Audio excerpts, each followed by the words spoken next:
Chapter 3611. Ning Shu hoped to mine the iceberg, but most of his feelings were for the Sea of Law. Reading a book a gauge. El Grand Uncle frowned and pinched his eyebrows. Okay, that's it. If you want soul fluid, go find Sang Liang. Don't talk anymore. Ning Shu, okay. Grand Uncle left. Ning Shu sat down again and finished a table of dishes before returning to the system space. Little Mouse was lying on the sofa in a drunken stupor. Ning Shu sat beside it and poked its soft belly. He said to Little Mouse, "Call your Li Wen. Let's find a way to mine the energy bodies ourselves." Little Mouse opened its eyes and sat up. It shook its head like an old man. "No, we can't do it alone. Mining this kind of thing requires a lot of manpower and resources. I don't have any subordinates now. But even if I do, I can resist the cold." Little Mouse was very greedy, but it was still very rational. "It's too cold. Even if we bring those machines, I don't think we can work properly.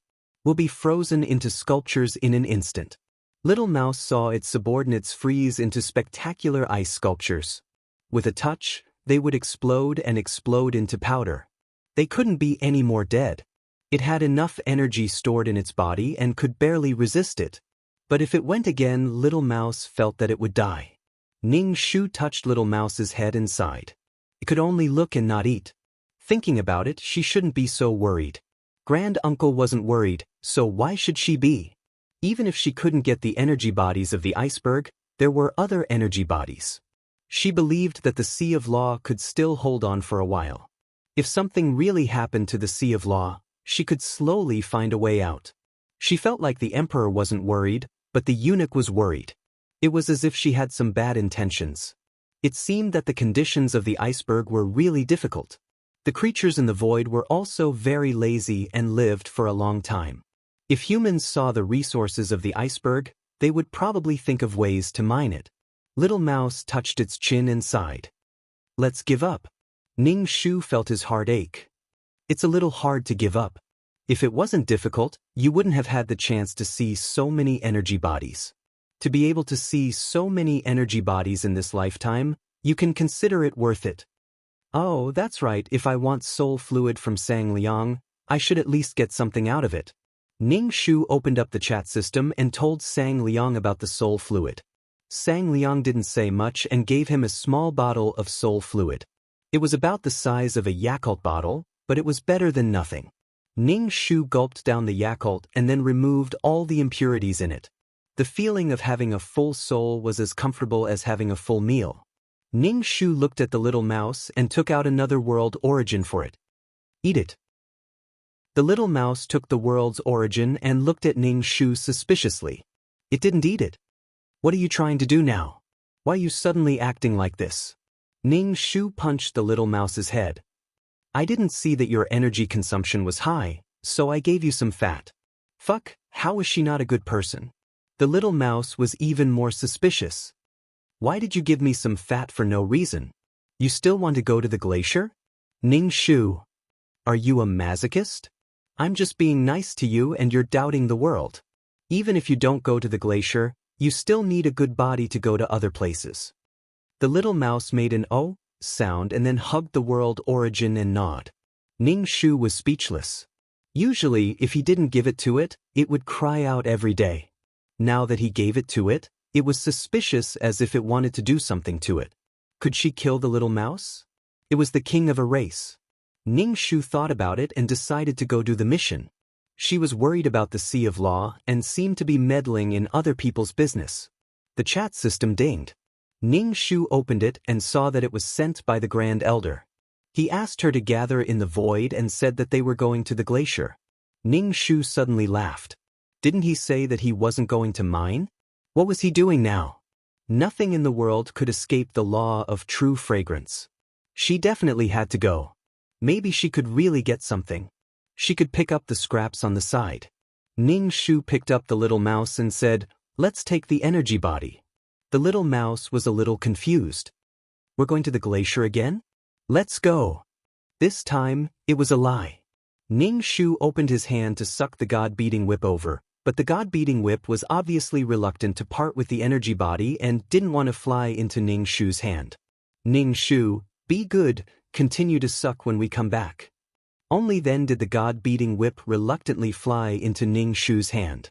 Putting away the god-beating whip, he held the little mouse and jumped to the space node that the Grand Elder had given him.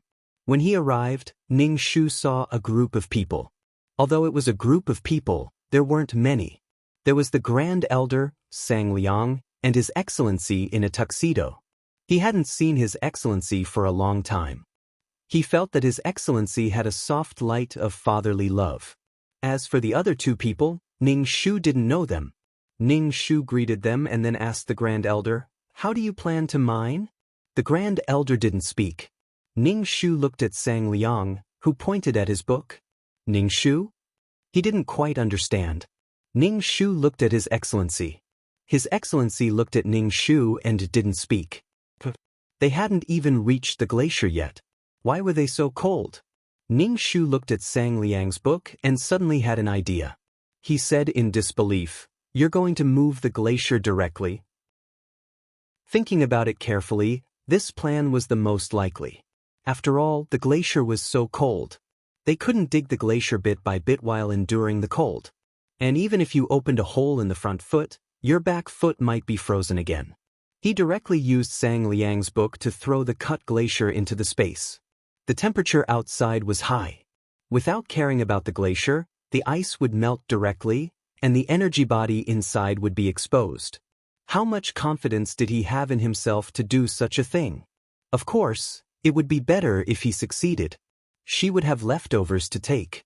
Ning Shu thought about it and decided to bring the peerless martial arts with him. After all, the peerless martial arts were also in a space. If your space can't hold it, I can sacrifice my peerless martial arts to help you store the iceberg. Ning Shu returned to the system space, picked up the peerless martial arts, and returned to the space node. It only took a few seconds. The little mouse was also excited. Its saliva dripped onto Ning Shu's hand. Energy body, energy body. Sang Liang handed a bottle of potion to Ning Shu and said, "Apply it on your body." Ning Shu asked, "What's the use of this? Would it disfigure him if he applied it on his body?" Sang Liang said, "Cover your smell. There are races in the void with sharp noses that will track you down." Ning Shu immediately thought of what the Grand Elder said about those races that were too lazy to count their hairs. They probably wanted to take advantage of the situation. In the void, even the Grand Elder and Sang Liang had to be careful. Of course, it didn't exclude the possibility that they were too lazy to care about those races. Chapter 36:12. Ning Shu smeared the unknown liquid on his body and smelled it. There was no smell. He guessed that this thing also covered their smell. No, it probably didn't cover their smell, but the smell of Senior Uncle. If Little Rat could smell the smell of the Grand Elder's body, and it was very smelly, then other races could also smell it. Senior Uncle was the one who should apply this kind of thing, and he should apply a lot of it. Ning Shu asked Senior Uncle, "Did you apply it?" Senior Uncle. "Everyone did." Ning Shu, "Who is everyone? I'm just asking you if you applied it." Senior Uncle. "I did." Ning Shu rolled her eyes. "If you want to wipe it off, then so be it. Why do you have to drag others into it?" The team started to set off. Ning Shu whispered to Little Mouse, "Did you cover his smell?" Senior Uncle, who was walking in front, paused slightly and sped up. Little Mouse touched its nose with its paw. "It's okay." Ning Shu responded with a meaningful "oh." Some guesses in his heart were even more confirmed. After a few space jumps, they arrived at the periphery of the snowstorm. There was a dense snowstorm and occasionally a hurricane whistled by. Ning Shu's body trembled. He thought of the suffocating cold again. It really made him shiver. Little Mouse turned into its mercury-like substance. Then, it stretched out and wrapped around Sang Liang's arm to prevent him from getting lost. Little Mouse thought about it and decided that it was the best choice to wrap around this person. The Senior Uncle in front was too smelly. His Excellency was really ugly. He didn't know the rest. Without a choice, this person was the only suitable candidate.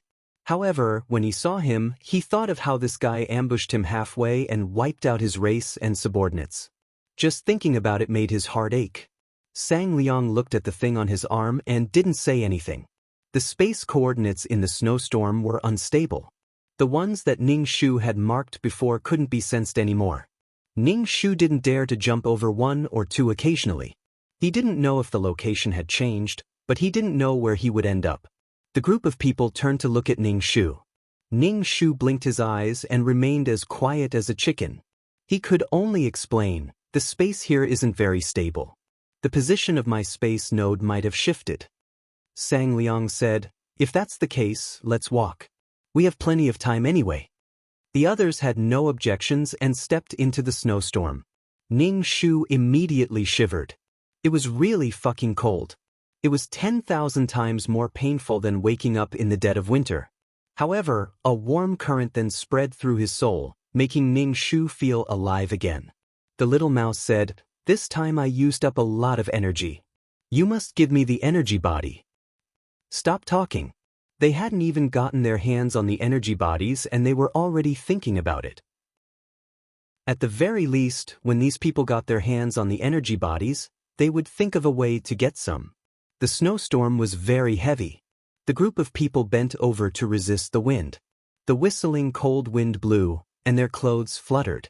The windbreaker of the senior uncle in front was blown up by the wind. With the little mouse blocking him, Ning Shu didn't feel the cold wind, but he still felt cold. However, it was within the range that he could bear and wouldn't freeze to death. This was also the little mouse's way of saving energy. The deeper they went, the colder it became. At this time, Ning Shu, who was relatively weak, was in a bit of a difficult situation. Although the little mouse had helped Ning Shu resist a lot of the cold, he was still shivering. Ning Shu took out a fire bead and held it, feeling more comfortable. Because there were many people this time, and they were all powerful existences, they avoided the snowstorm before it came over, unlike Ning Shu who was easily swept away. Ning Shu was sandwiched in the middle and felt really at ease. Sure enough, winning without doing anything was the best. He felt that he was useless. Seeing that there was no danger and that the people in front could avoid the hurricane, the little mouse withdrew its limbs that were wrapped around Sang Liang. After all, wrapping also required energy. And it was also very cold after the energy was dispersed. The group of people was silent. They only reminded each other when they encountered danger. At other times, they buried their heads and walked forward, leaving a string of footprints. Ning Shu looked at the people around him. They didn't seem to be cold, and the palm-sized snowflakes that floated to their bodies quickly melted. There wasn't even water vapor left behind, and there was no trace on their bodies. Well, they were indeed men. They were so vigorous and weren't afraid of the cold at all. The atmosphere was too quiet. Ning Shu moved to the side of His Excellency and asked in a low voice, "How's the child recently?" His Excellency, "Not bad." Ning Shu, "How about cultivation?" His Excellency, "Not bad." Ning Shu, "Has he grown up a little?" His Excellency, "Not bad." Ning Shu, "Damn." This topic couldn't be continued. Obviously, he didn't want to talk to her. Ning Shu also moved away. He couldn't be bothered to talk to His Excellency. The few of them were fine. They directly sent her away without any news. Ning Shu shivered. It was getting colder and colder. They were probably close to the glacier. The little mouse was a little strained. It was probably giving up its capital. The endless icebergs stretched as far as the eye could see. How much energy was used to freeze so many glaciers? The problem was how to get the glaciers into the space one after another. The tip of the iceberg, the tip of the iceberg. The icebergs that emerged were only part of it. Hidden under the thick ice were probably even more terrifying icebergs. If they wanted to uproot them, it was probably impossible, and it would affect the glaciers next to them. What was even more terrifying was that these emerging glaciers might be a piece of ice under the ice layer. Then only the exposed glaciers could be cut in half. Ning Shu took a deep breath. It was too cold. Senior uncle took out a black long sword, jumped up, and slashed at the glacier. With a clang, the thick iceberg remained motionless. The iceberg directly reflected the power of the sword. Senior uncle slashed many times in a row, but they were all reflected. Moreover, his sword was covered with a thick layer of frost. It was quite beautiful. Senior uncle clenched his fist and put it in front of his mouth. He coughed slightly. His face was getting paler. There were only shallow sword marks on the glacier. Sang Liang frowned and touched his eyebrows. This glacier is really thick. It's not easy to deal with. A trident appeared in His Excellency's hand. It turned into a huge yiksha. It was especially ugly. It jumped up, raised the huge and heavy trident, and stabbed at the iceberg. The trident was deeply inserted into the iceberg. It was quickly covered with frost. It directly froze His Excellency's trident, and he couldn't pull it out. Ning Shu was speechless. What a powerful ice. If she touched the iceberg, she would probably be crippled. His Excellency took a deep breath and pulled the trident out with all his strength. He put away the trident and turned into a human wearing a tuxedo. There's a reason why this thing exists until now. His Excellency frowned. Chapter 36:13. Little Rat was dumbfounded. His whole body was not in a good state. If these people couldn't do it, how much energy would it have wasted? It couldn't live anymore. The little mouse reduced its energy output. Ning Shu was the first to feel very cold. She took out a fire bead to resist the cold. Obviously, the little mouse had no confidence in these people. Seeing that the senior uncle and His Excellency couldn't do it, the others didn't go alone. Sang Liang had no desire to do it. Ning Shu said in a trembling voice, "Let's just leave if we can't." It was too cold. These men could withstand it, but she couldn't. She was the prettiest girl in the village. She couldn't freeze to death here. Sang Liang said, "Since we're here, we have to get something." The problem was that they had to deal with the iceberg. The marks left behind by the Grand Elder and His Excellency had already recovered. If they couldn't break the iceberg in one go, it would freeze again in an instant. It was tiring to do it over and over again. Anyway, Ning Shu felt that she couldn't deal with these icebergs with her current strength. Ning Shu wanted to stretch out her vines and pull up the iceberg, but she gave up the idea when she thought of the horrible ice power. In an instant, the ice power froze the vines and froze her along with the vines. The senior uncle frowned. The black sword in his hand gradually grew bigger. Black lines appeared on his face, like black blood vessels spreading from his neck to his face. His eyes were blood red. Berserk state? He raised the huge sword and sped up. He held the sword horizontally and slashed at the iceberg. The huge impact made the iceberg tremble. There was a loud clanging sound. The sound was very sharp and harsh. Countless ice shards sprayed out from the place where the sword and the iceberg came into contact. The senior uncle's windbreaker blew. In an instant, the sword pierced through the iceberg. Then, the iceberg was cut in half. The others who were watching from the side immediately leaped up. A few of them lifted the iceberg up to prevent it from freezing again. The book in Sang Liang's hand floated up. He flipped open the book, and one of the pages floated up. It grew bigger and bigger until it covered the iceberg. The few of them worked together to throw the iceberg into the page. Book page immediately collected the iceberg, and the iceberg was left undealt with. Just this iceberg alone contained a lot of energy bodies. If he owned an iceberg, it would be like owning an entire world. Ning Shu looked at the brick-like peerless martial art in his hand and then looked at the thick cowhide book with countless pages. Sigh, the peerless martial arts were so disappointing. He thought that he would return empty-handed this time. He didn't expect that these people were still hiding their strength. The Grand Elder was a little out of breath. After a short rest, his face was covered with more wrinkles, almost covering his entire face. It was as if the black meridians were protruding. The Grand Elder continuously swung his sword at several icebergs, and they were all moved into the pages of the book. Ning Shu saw a slightly smaller iceberg and immediately shouted, "Put it down and let me do it."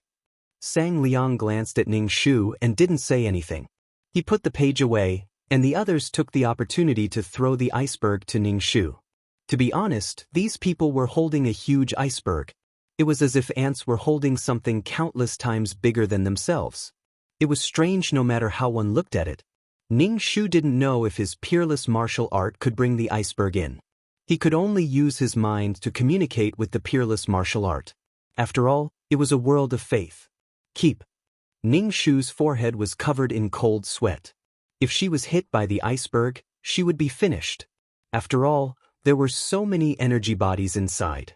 The little mouse stretched out its tentacles and was ready to catch the iceberg. With so many energy bodies, it was willing to die under the iceberg.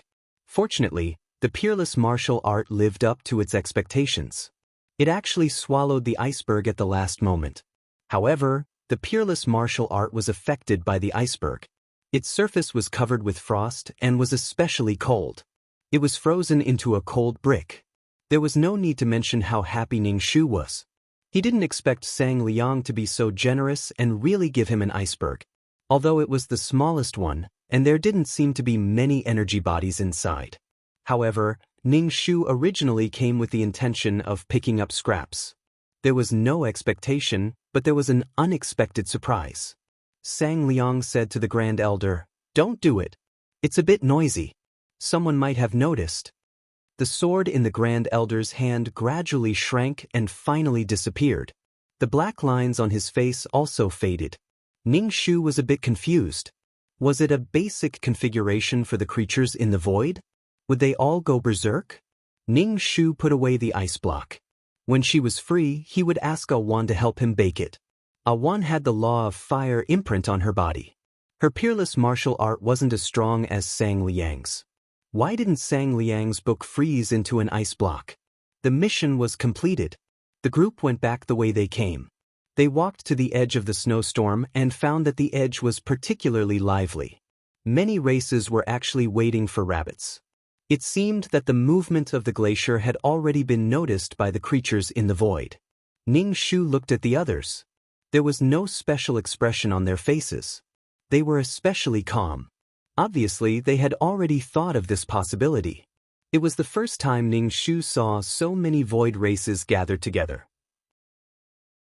There was a beautiful bird with a body full of colorful lights.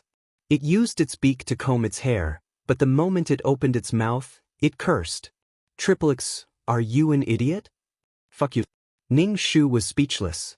There was also a huge one with 2 legs that were as long as pillars supporting the sky. It was a veritable long leg, but it didn't feel beautiful at all. No matter what it was, if it was enlarged, it wouldn't feel beautiful. In short, there were many races that looked like humans and animals gathered here. Didn't they say that these races were so lazy that they counted hairs when they had nothing to do? Why were they so diligent? Killing people and letting go of the golden belt? They wanted to take advantage of it. A very beautiful bird spread its wings and asked the Grand Elder, "Yo, did you mine the iceberg? How was it? Did you get it?" The Grand Elder said coldly, "Go inside and take a look. $%, I'm not going. It will dim the color of my feathers." The bird first cursed a series of vulgarities, then raised its chin and said proudly. The other races looked at the Grand Elder and his group. The Grand Elder said in a low voice, "I'm in a bad mood now. Don't provoke me. Hey, don't bluff. You can't beat so many of us." The bird began to be arrogant again. The Grand Elder glanced at it. "If you talk again, I'll twist your neck." The bird immediately shrank its neck. The races next to it all sneered, unceremoniously watching a joke. Chapter 36:14. The bird wasn't convinced, but it was pushed to the back by the birds of the same race. A giant said to Tai Shu in a low voice, "You borrowed the energy body this time. It's time to return it." Tai Shu lifted his eyelids expressionlessly. "When? I don't remember." The giant's expression trembled. He angrily said when and where. Tai Shu nodded. "That was a newly born energy body. You didn't get it, so you said I borrowed it. Find another excuse." The giant was so angry that he cursed like a bird. "You motherfucker. You said it yourself. You told us not to snatch it. You borrowed it from us." Tai Shu didn't feel guilty at all. "I told you not to snatch it. You didn't snatch it. Are you fools?" Ning Shu felt that it was impossible for Tai Shu to take out the thing in his pocket. He suddenly felt that the creatures of the void were so naive. They still believed that Tai Shu would return it? They were thinking too much. However, the giant had a fierce look. When he was angry, his aura was so strong that it was hard to breathe. Coupled with his huge body, it gave people a considerable sense of oppression. However, although the giant looked a little silly, he didn't actually attack. He didn't want to let others take advantage of him. Moreover, it could be seen that the giant was still very afraid of Tai Shu. They wouldn't attack if they could. Ning Shu felt that he was an AFK teammate, watching these people fight and kill. Facing so many void creatures at once, Ning Shu measured his own strength. He couldn't beat them. However, he still took out the god-beating whip. If they really fought, it would be a good opportunity to test his strength and the gap between him and the void creatures. These races all had innate skills and were definitely blessed by the heavens. For example, the little mouse. In its original state, it wouldn't die even if it was cut in half. The water-like little mouse could split into many small water droplets. It wouldn't die even if it had one droplet. It was simply a bug-like existence. It was born with great strength. It was really enviable. These races tacitly surrounded them. Obviously, they wanted to attack. Tai Shu glanced at these people and condensed a black sword in his hand. "Are you sure you want to fight? I don't have an energy body." These races weren't sure if Tai Shu had an energy body.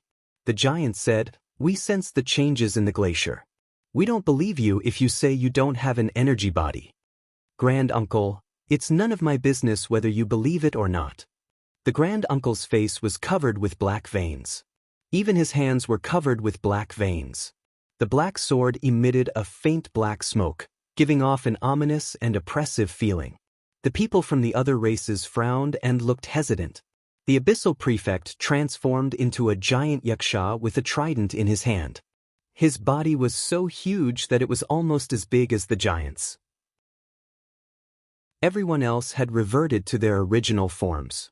Sang Liang remained unmoved, holding his book, still looking like a noble. Sandwiched between a group of tall men, Ning Shu felt a sense of security.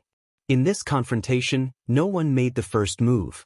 Ning Shu held the god-beating whip and waited, but these people didn't make the first move.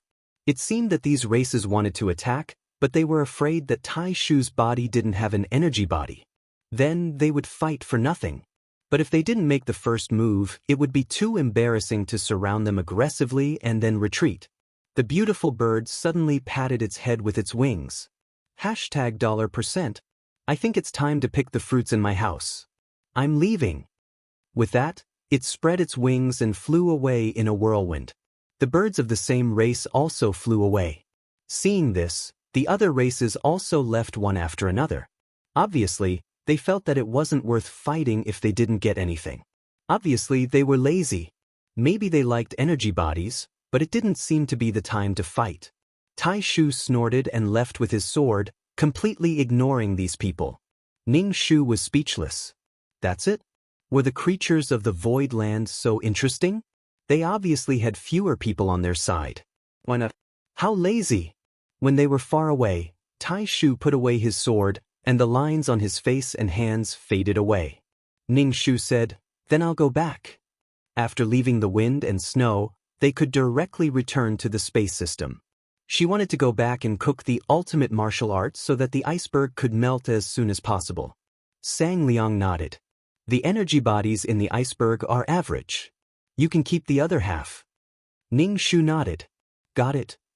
Within the acceptable range, even if it was half, there were still a lot of energy bodies. There were all kinds of energy bodies. Ning Shu carried the thinner little mouse back to the system space. The little mouse jumped high on the sofa. "Quick, let the iceberg melt. I'm really starving." Ning Shu took out the ultimate martial art. The temperature of the entire system space dropped a lot, and frost quickly spread out. The spirit pool was directly frozen, and the spirit fish swimming in it couldn't move. They wouldn't freeze to death, right? It was really cold. Ning Shu rubbed his arms, took out the remaining 2 fire pearls, and put them in front of the ultimate martial art. But in an instant, the surface of the fire pearls was covered with frost, and then the frost slowly melted, forming water pearls. Alas, even the fire pearls didn't work. It seemed that he really needed to find Awan to incubate it. If he relied on the iceberg to melt naturally, he really didn't know how long he would have to wait. The little mouse jumped on the sofa. Energy body, energy body. Think of a way to melt the ice quickly. Ning Shu said, or you can hold it and use your body temperature to melt it. The little mouse waved its hand. No, my energy consumption is too serious. I can't bear it. Ning Shu took the ultimate martial art to the City of Fire. The City of Fire had residual power of the law of fire, which could accelerate the melting of the iceberg. After entering the City of Fire, he felt a heat. When the heat and cold came into contact, the ultimate martial art began to roll its eyes, but its surface was still covered with a thick layer of ice. Ning Shu was worried that this icy cold energy would freeze the peerless martial art. But if she didn't pretend, she might not be able to get anything. If she didn't fight for it, Sang Liang wouldn't give it to her.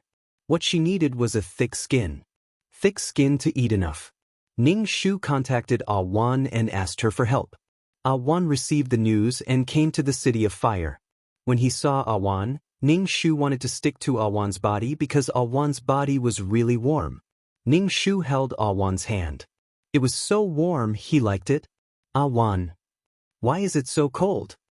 Ning Shu, I came back from a world of ice and snow, so it's cold.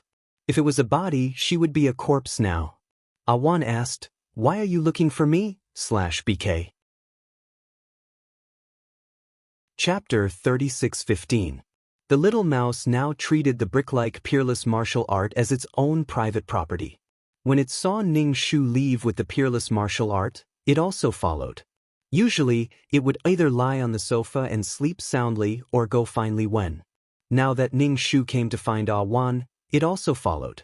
The power of the ice probably remained in its body, making it feel a little uncomfortable. Feeling that Awan's body was very warm, it condescendingly jumped onto Awan's shoulder. Ning Shu also sat close to Awan and asked her to help melt this piece of ice. Awan thought it was not a big deal. Melting a piece of ice was a simple matter. Awan agreed without thinking. After all, she owed Ning Shu a favor and had to learn how to deal with star stones by Ning Shu's side. In the future, she might be the person in charge of District D. Becoming the person in charge meant that she would have resources. This was not a small favor. Awan felt ashamed to accept it. Now that there was a chance to repay it, of course, she had to do it. She did not like to owe people things and favors. But it was a little difficult for Awan to learn how to deal with star stones. No one taught her. Awan had just started picking up fragments not long ago and was not very familiar with these big shots. It was not good for her to ask to learn how to deal with star stones. If there was nothing, she would not go in front of the judges and the higher-ups. Ning Shu proposed to let Awan learn how to deal with star stones. It could be said that it was exactly what she wanted. Awan could not refuse. Although Ning Shu had the intention of being a hands-off shopkeeper, to Awan, a favor was a favor. This was something that could not be erased. Awan took the ice brick and immediately felt that her soul was frozen. Especially since Awan's soul was weaker now, she felt even more uncomfortable. Fortunately, there was the law of fire imprint, which dispelled the cold. But Awan still felt that her soul was cold. The ice brick in her hand was emitting a bone-piercing power. This made Awan very surprised. Ning Shu looked at Awan's expression and asked, "Is it very difficult? If it is, then forget it." Ning Shu originally wanted to throw the ice bricks into the water, but Ning Shu thought that the water might freeze in an instant. When that happened, he would have to melt even bigger ice lumps. If Awan was in a difficult position, Ning Shu could only let the ice bricks melt naturally. There was no other way. It's not that difficult. Let's go to the city lord's mansion. This ice is really powerful. Ning Shu said and followed Awan to the Fire City's city lord mansion. The little mouse was curled up on Awan's shoulder. When the wind blew, the fur on its body formed a whirlpool, revealing its bony skin. Ning Shu took a look. This time, the little mouse had really lost a lot of blood. It was chubby and had really lost weight. If water was used to wet its fur, its entire body would probably only be the size of a thumb. Ning Shu's conscience hurt a little. He reached out and touched Little Mouse. Little Mouse turned around and glanced at Ning Shu. "What are you doing?" That infuriating gaze. Ning Shu didn't even have a conscience this time. Anyway, Little Mouse was here for a mouthful of food. If it wanted to eat, it had to work hard. There was nothing wrong with that. When they arrived at the city lord's mansion, it was very hot. It seemed that the remnant power of the law was still stronger than the city lord's mansion. If an ordinary person came in, they would have fainted from the heat. But to Ning Shu, this temperature was very comfortable. He was severely frozen previously. He didn't even know if it would affect his soul. He still had to eat more kidney-strengthening fruits. Otherwise, his soul wouldn't be able to withstand the destruction. He felt that there was still a lot of power in the void. It was very cold today, but it might be very hot tomorrow. It could directly vaporize people and their souls. When the temperature was high, even the steel bars would directly melt. Human bones couldn't withstand such a temperature. The temperature of the city lord's mansion was at least 50 to 60 degrees Celsius. But when the brick was inside, it still didn't move. 3 feet of ice wasn't formed in a day. It looked like a small ice brick, but there was an entire world inside this ice brick. It was an entire world that was frozen. It wanted to melt the ice layer of a world. If it was naturally thawed, Ning Shu didn't know how long it would take. He glanced at Little Mouse. If it didn't eat anything else and insisted on eating the energy body, it would probably starve to death. Awan formed a seal with both hands and set up a pond. The pond wasn't filled with water, but fiery red magma that was bubbling. The scorching temperature caused the surrounding air to distort due to the evaporation. It was the incarnation of the fire law after all. It could create such a large pond of magma with a raise of its hand. The temperature was very high. He believed that it would melt a little faster. Awan looked at Ning Shu and asked, "You can put this in here. If you put it in here, there will be an array formation to gather the fire law in the surroundings." Awan was worried that this was something precious. If it was thrown into the magma, it would be wasted. Little Mouse said directly, "Throw it in and quickly thaw it." It didn't care what it was. To Little Mouse, no matter how precious it wasn't as important as the energy body. If it hadn't tried hard to restrain itself, Little Mouse would have hugged the ice brick and gnawed on it. Ning Shu thought about it. The ultimate martial art was a world of faith. It had survived the devouring of the law of nothingness. A mere fire shouldn't be a problem. Ning Shu nodded. "It's okay. Throw it in." Thawing the ice brick as soon as possible was the most important. Little Mouse was already going crazy. With such conduct, it didn't look like a king of a race. It was really a disgrace. Although he had gained something this time, the detector that Ning Shu had thrown out previously couldn't sense anything now. The void was really too big. It was so big that even if it wasn't damaged, Ning Shu's soul couldn't sense it anymore. Ning Shu didn't have much hope. After receiving Ning Shu's reply, Awan didn't have any psychological burden.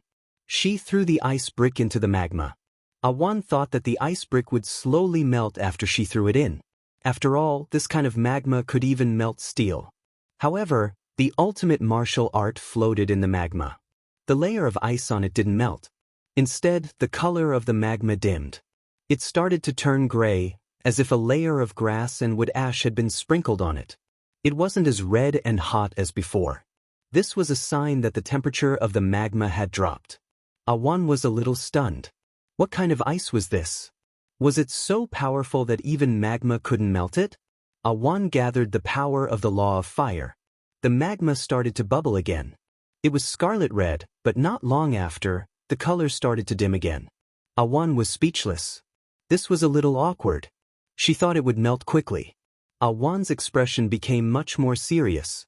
She no longer treated this ice brick as an ordinary ice brick. Ning Shu said, "Take it slow. I still have to trouble you."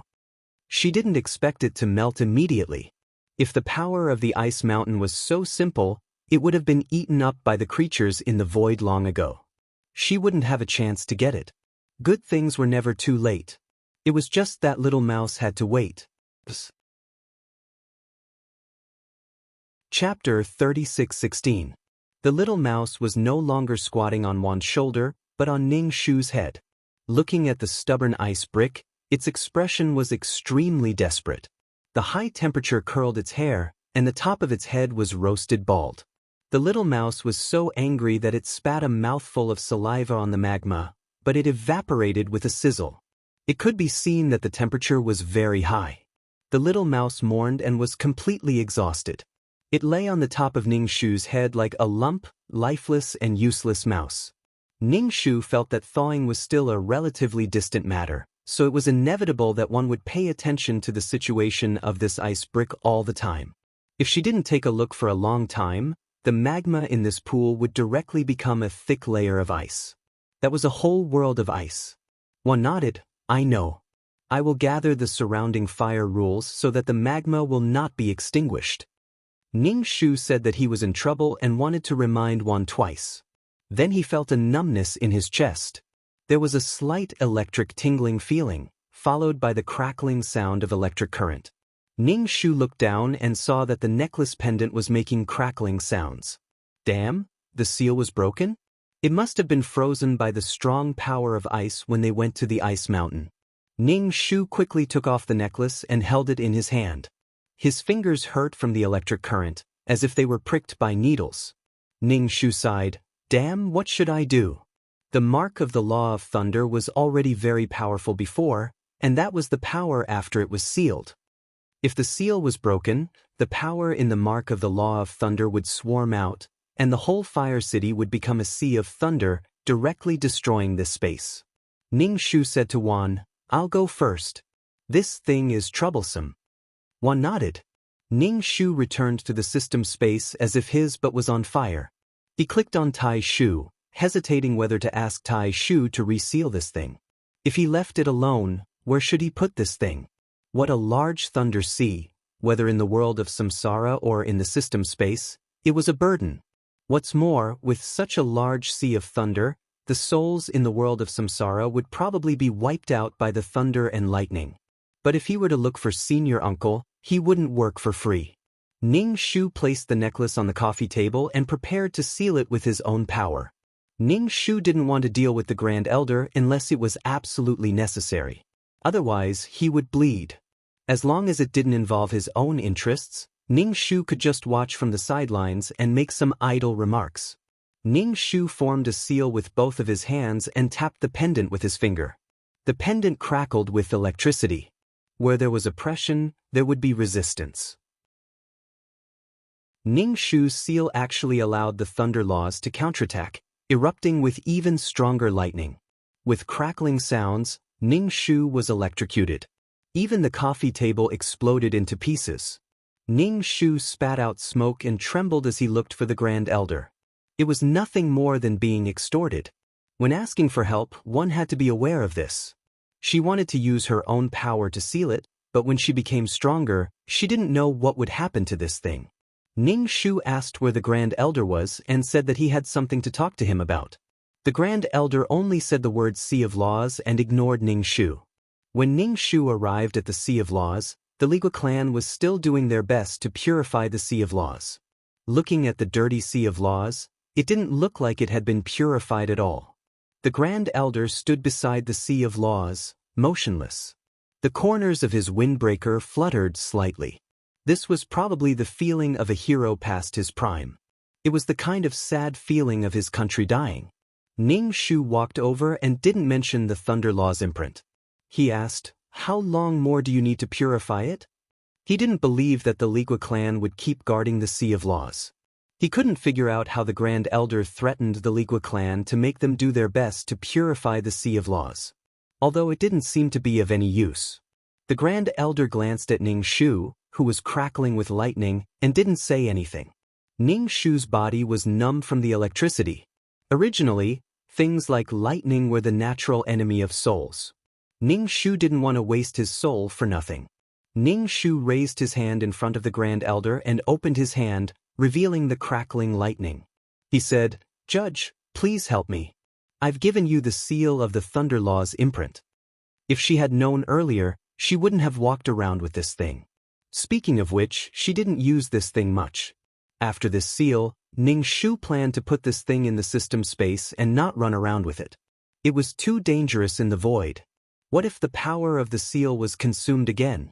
Ning Shu revealed a standard 8-tooth smile and looked at the Grand Elder.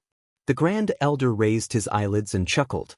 If you like people to call you Daddy, you can call me Daddy too. Every dog has its day. Let's see who the heavens will spare. How long has it been? Ning Shu opened his mouth and asked, will you help me seal it if I call you Daddy? The Grand Elder said, your daddy is so valuable. Are you living in a dream? Ning Shu was expressionless. Then what the hell do you want to do? The Grand Elder did the same. He used Ning Shu to wipe the stone and sat down. Ning Shu held back her anger and dragged her skirt back. Damn it. Next time, she would never drag such a long skirt and be used as a rag for no reason. Ning Shu suddenly had a strong urge to transform and make her skirt shorter. She was embarrassed to use her skirt as a rag. Ning Shu sat down and propped up his chin as he sighed. Seeing the sea of laws like this, it truly hurts. The Grand Elder glanced at her. Ning Shu thought that it wasn't fun to be stabbed in the heart when she had a request. At least, she had to wait until the matter was resolved before stabbing. Ning Shu said, I'll process the star stone 100 times for free. The Grand Elder said, eh? Ning Shu frowned.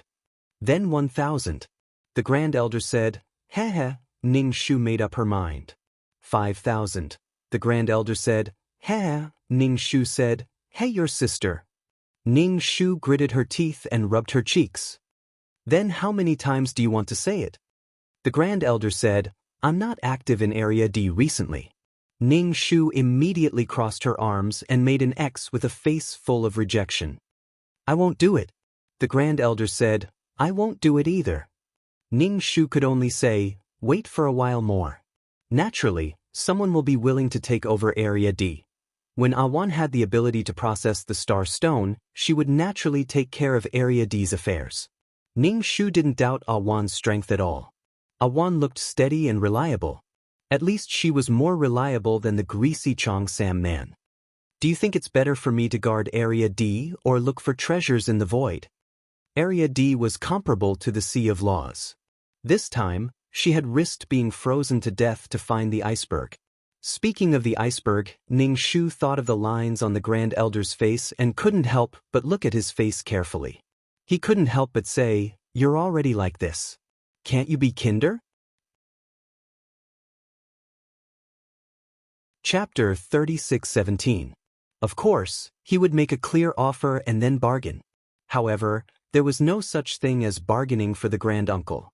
She was unwilling to become the person in charge of Area D. Logically speaking, this was a promotion and wealth. However, she had to be in charge of Area D and listen to the people below her when she had nothing to do. If something happened to someone, she could not ignore it. It was quite uncomfortable to have to deal with the cross-eyed man for some resources.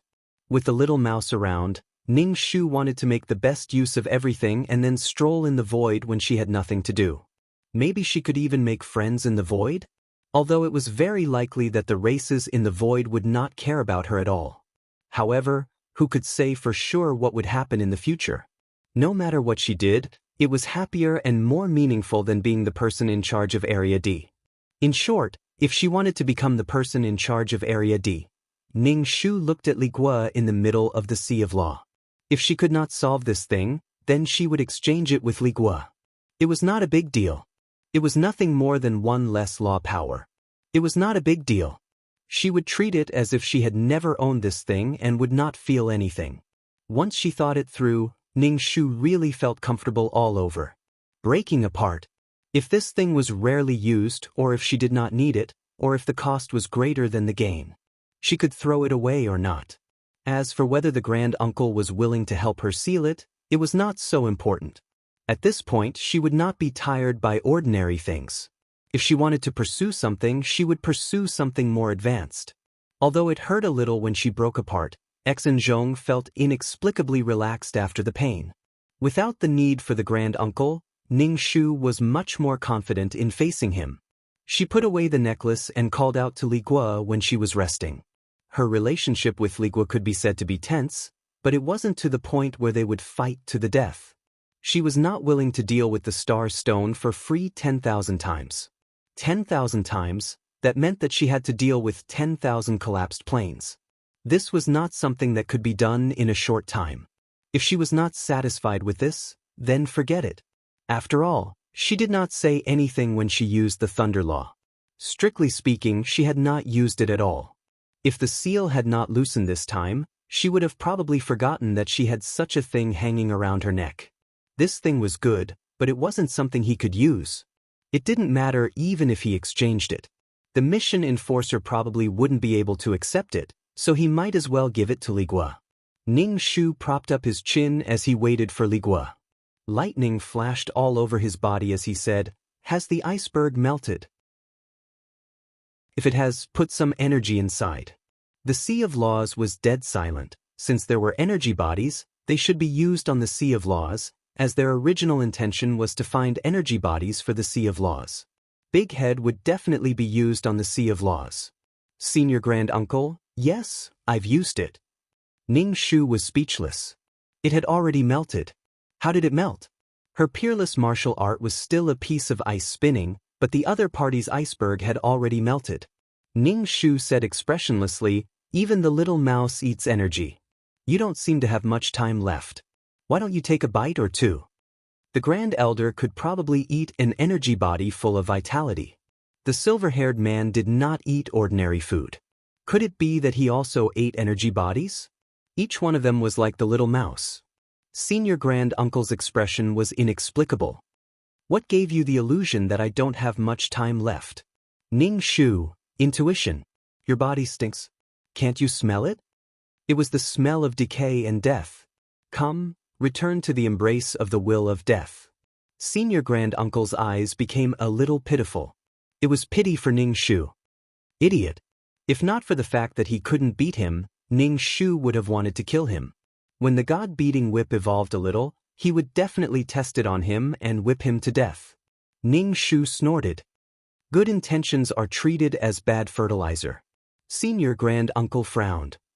Do you think you can get someone to solve the seal for you just by saying a few words? Ning Shu raised his chin and glared at Senior Grand Uncle. No need. I've decided to exchange something with Li Guo. Anyway, this thing is useless on me. Senior Grand Uncle, a wise decision. As long as you're a soul, you won't be able to control it and will be devoured. If it's sealed, its power will be reduced again. It's useless. Ning Shu, I think so too. She wanted to cultivate the god-beating whip now. With such a connate cardinal treasure, she was too lazy to make other fancy things. A high-quality item was equivalent to 10 or 100 others. Li Guo and her clansmen stopped purifying and floated to the shore. They looked tired and sat down to rest. Ning Shu took out a few fruits for Li Guo and sat beside her. These fruits were from the void. Although the creatures in the void were powerful, they also needed energy and food. She believed that Li Guo would also eat these things. Li Guo took the fruits and casually took 2 bites. Why are you looking for me? Ning Shu's expression was very surprised and exaggerated. You can't tell? Li Guo laughed and was a little impatient. Just say it. I remember that our relationship wasn't very good. Ning Shu took out the necklace. This is for you. Li Guo looked at the necklace and asked, You weren't willing before. Why are you willing now? Seeing you purify the Sea of Law so painstakingly, I'm very touched. I shouldn't have quarreled with you over a nomological imprint. Let's forget about our enmity with a smile. Li Guo looked at Ning Shu suspiciously and said, Why should we forget about our enmity with a smile? Do you know how many things I've lost? Her identity was almost taken away, and she didn't borrow the seed. Now she was painstakingly purifying the sea. Ning Shu sighed. Of course I know. I just want to compensate you. Haven't you always wanted this? I'll give it to you.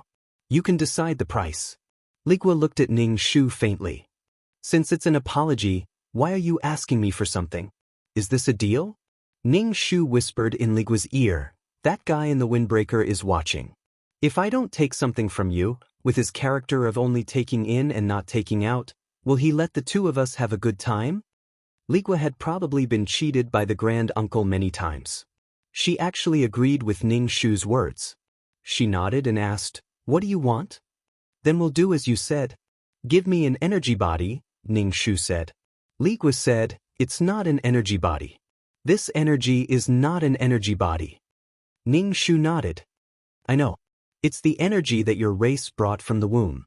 Li Gua smiled slyly. I can only give you 1 piece now. Ning Shu said, I said 5 pieces before. Forget it if you don't want it. Li Gua frowned. 5 pieces? I don't remember. I said 2 pieces before. Ning Shu said, 4 pieces. I'll exchange with you for 4 pieces. Chapter 36:18. Li Gua thought for a while and looked at the sparkling necklace. She suddenly understood. Could it be that you can't control this thing, so you want to give it to me? So, I'm the one who saved you, and you still have the nerve to accept my gift? Ning Shu laughed. How can that be? Even if I can't control it, someone else can. For example, the kid in the trench coat next to me can control it. In terms of relationship, my relationship with him is better than with you. Of course. What kind of relationship is this? Li Gua looked at Ning Shu, then glanced at the Grand Elder. Finally, she nodded and said, okay, 4 pieces. Ning Shu was speechless. Actually, she would sell it for 3 pieces. This thing was useless and troublesome in her hands. She might as well give it to Li Gua. Li Gua gave Ning Shu 4 energy bodies the size of oranges. They were yellow and white in color. They exchanged the money and the goods. At the moment of the exchange, 2 words appeared in their minds. Ning Shu, idiot. Li Gua, idiot. Ning Shu held the slightly cold energy stone and couldn't help but ask, do people of your race have such a big stone in their bodies when they're born? Wouldn't it hurt to have such a big stone? Li Gua said, it's slightly bigger than this. As they grow, these energy stones will be used up and eventually run out. Ning Shu said, then these energy stones were dug out from your people's bodies? Li Gua rolled her eyes at Ning Shu. What are you thinking about? Our race borrows seeds to reproduce and strengthen the population. Why would we destroy living people for a small piece of energy stone? In life, there will be all kinds of misfortunes and blessings. Some people die in accidents when they're born, so the size of the energy stones varies according to the age of the person who died. Ning Shu said, when your people die, will they cut open their bodies to take this thing out? It seemed that the thing in her hand was cut out from the body. Ning Shu didn't want to play with it in her hand, so she put it in the mess in space. Of course we have to take them out. Some children are born without energy, which means that they don't have a stable source of energy. These things are energy reserves. Ning Shu nodded. How much longer do you need to purify? When Li Gua heard this, she looked at the Grand Elder with some resentment. Let's see how long he wants us to purify for. Ning Shu was extremely surprised. Could it be that Grand Elder really wanted Li Gua and the others to purify this lifeless, dirty, and messy sea of law into a clear and limpid one? How was that possible? Even the Grand Elder himself couldn't do it. This was simply forcing him to do it. Of course, Ning Shu wouldn't plead for Li Gua. In terms of right and wrong, Ning Shu and the Grand Elder were on the same page. If the purification was good for his sea of laws, he would let Li Gua and the others do their best to purify it. After all, she wasn't the one purifying it. Li Gua put away the necklace. As for the flashing lightning on it, it did not seem to do any harm to Li Gua. Li Gua's expression was normal. They were creatures of the void after all. Their skin was rough and their flesh was thick. After resting for a while, Li Gua led her clansmen to purify again. Although it seemed like they were forced, they were still doing their best to purify. Of course, there was no way to slack off with the Grand Elder beside them. After settling the matter of the Thunder Law imprint, Ning Shu should leave. The Grand Elder could guard the Sea of Laws, but she couldn't stay here. She couldn't save the Sea of Laws if she stayed here. It was purely a waste of time. She was prepared to do missions or go for a stroll in the void. Ning Shu planned to bring these 4 stones back for the little mouse to eat. If the little mouse didn't eat them, then he would let the god's striking whip eat them. Anyway, Ning Shu wouldn't be able to use these things. He couldn't give the Thunder Law imprint to Li Gua for free. Ning Shu was a little curious. Why didn't the Grand Elder stop her from trading? The Thunder Law imprint was still an item of the organization, even though it was hers now. Logically speaking, she could do whatever she wanted with it. However, if she gave it to an outsider, it would strengthen the outsider's power. Although it seemed like there was no conflict between the two races now. But who could say for sure? Ning Shu asked the Grand Elder. The Grand Elder was cold and disdainful. Why should I organize it? It doesn't affect me anyway. Ning Shu almost wanted to roll his eyes. Yes, the Thunder Law imprint was like a tickle to him. Ning Shu suspected that the Grand Elder was too lazy to waste his power to seal it, so he didn't organize it. He looked down on the Thunder Law imprint. He guessed that the original seal was to let a mission enforcer have this thing so that he could manage the Law City. However, this thing was too powerful. It could directly blast the soul into dregs, so a large part of its power was sealed. Even so, the power of thunder and lightning was still unbearable for the soul. After all, it was the bane of the soul. Ning Shu felt that he might have found the truth. Do you think they want this thing to purify themselves and have power when they're calm? Ning Shu hated it when the Grand Elder looked down on people. He really wanted to poke two pig nostrils with his fingers. Ning Shu asked, "Isn't that the case?" The Pear Fruit clan only had power when they went berserk. When they were calm, they didn't have much combat power. You couldn't have your cake and eat it too. If you wanted rationality, you wouldn't have power. If you wanted power, you wouldn't have rationality. The Grand Elder said, "Take it back and put it in their house." Are they afraid that others will break into their house and do something to them? Ning Shu said, "Oh. So it's used to strengthen the sex power." Ning Shu said faintly, "A group of women and children. In this void full of beasts, they must be armed." The Grand Elder glanced at Ning Shu. Don't use the standards of ordinary women to look at them. They can't wait for others to do something to them. Ning Shu was speechless. What can you do if you don't insult people? Ning Shu looked at him with pity. You're going to die. I won't argue with you. You don't have many days left to flaunt your tongue. The heavens have the virtue of cherishing life. You won't have a good death. Ning Shu turned and left. When he returned to the system space, he threw the energy stone to the little mouse. Eat it. He didn't know how long it would take for the ice to melt. First, he gave the little mouse something to fill its stomach. The little mouse sat up as if it was going to die in the next second. It sniffed the energy stone and quickly covered its nose. Damn, why do you always make smelly things? Smelly? Ning Shu picked one up and sniffed it. It was probably dug out from the stomach of a dead person. There was a little smell. The little mouse's nose was a bit painful. A little smell was magnified in its nose. Its mouth was also picky. It deserved to be hungry. Ning Shu asked, "Do you want to eat this thing?" The little mouse shook its head. "I don't want to eat it. Stinks. I'm waiting to eat the energy." Ning Shu said, "Sure. If you don't want it, I'll throw it to the holy whip." The little mouse waved its paw indifferently. "Whatever. I don't want to eat it anyway." It didn't want to force or compromise at all. Chapter 36:19. Little Mouse didn't eat it, so Ning Shu gave the 4 energy stones to the God-beating whip. This kind of energy stone was easier to absorb. He placed it beside the God-beating whip, and the God-beating whip absorbed all 4 energy stones. The energy stones shrank at a speed visible to the naked eye, and then disappeared. The God-beating whip was easier to take care of. It ate whatever was given. It wasn't picky, and it wouldn't say that it was taken from a dead person's stomach. Only Little Mouse had a lot of problems all day long. The God-beating whip burped, and it sounded like a burp. Then, it wrapped around the energy body. The energy that was the size of a soccer ball was now the size of a fist. The energy in its body couldn't control the God-beating whip anymore. It was tightly wrapped around by the God-beating whip, but it couldn't repel the God-beating whip. Moreover, the God-beating whip's eyes became more serious. The deep black color flickered with a faint luster, and it looked very dangerous. The scales on its body didn't open, but closed. When the scales opened, one could imagine how painful it would be to hit a person. If it hit the body, it would definitely bring out a large piece of flesh, and it would definitely be so deep that one could see the bones.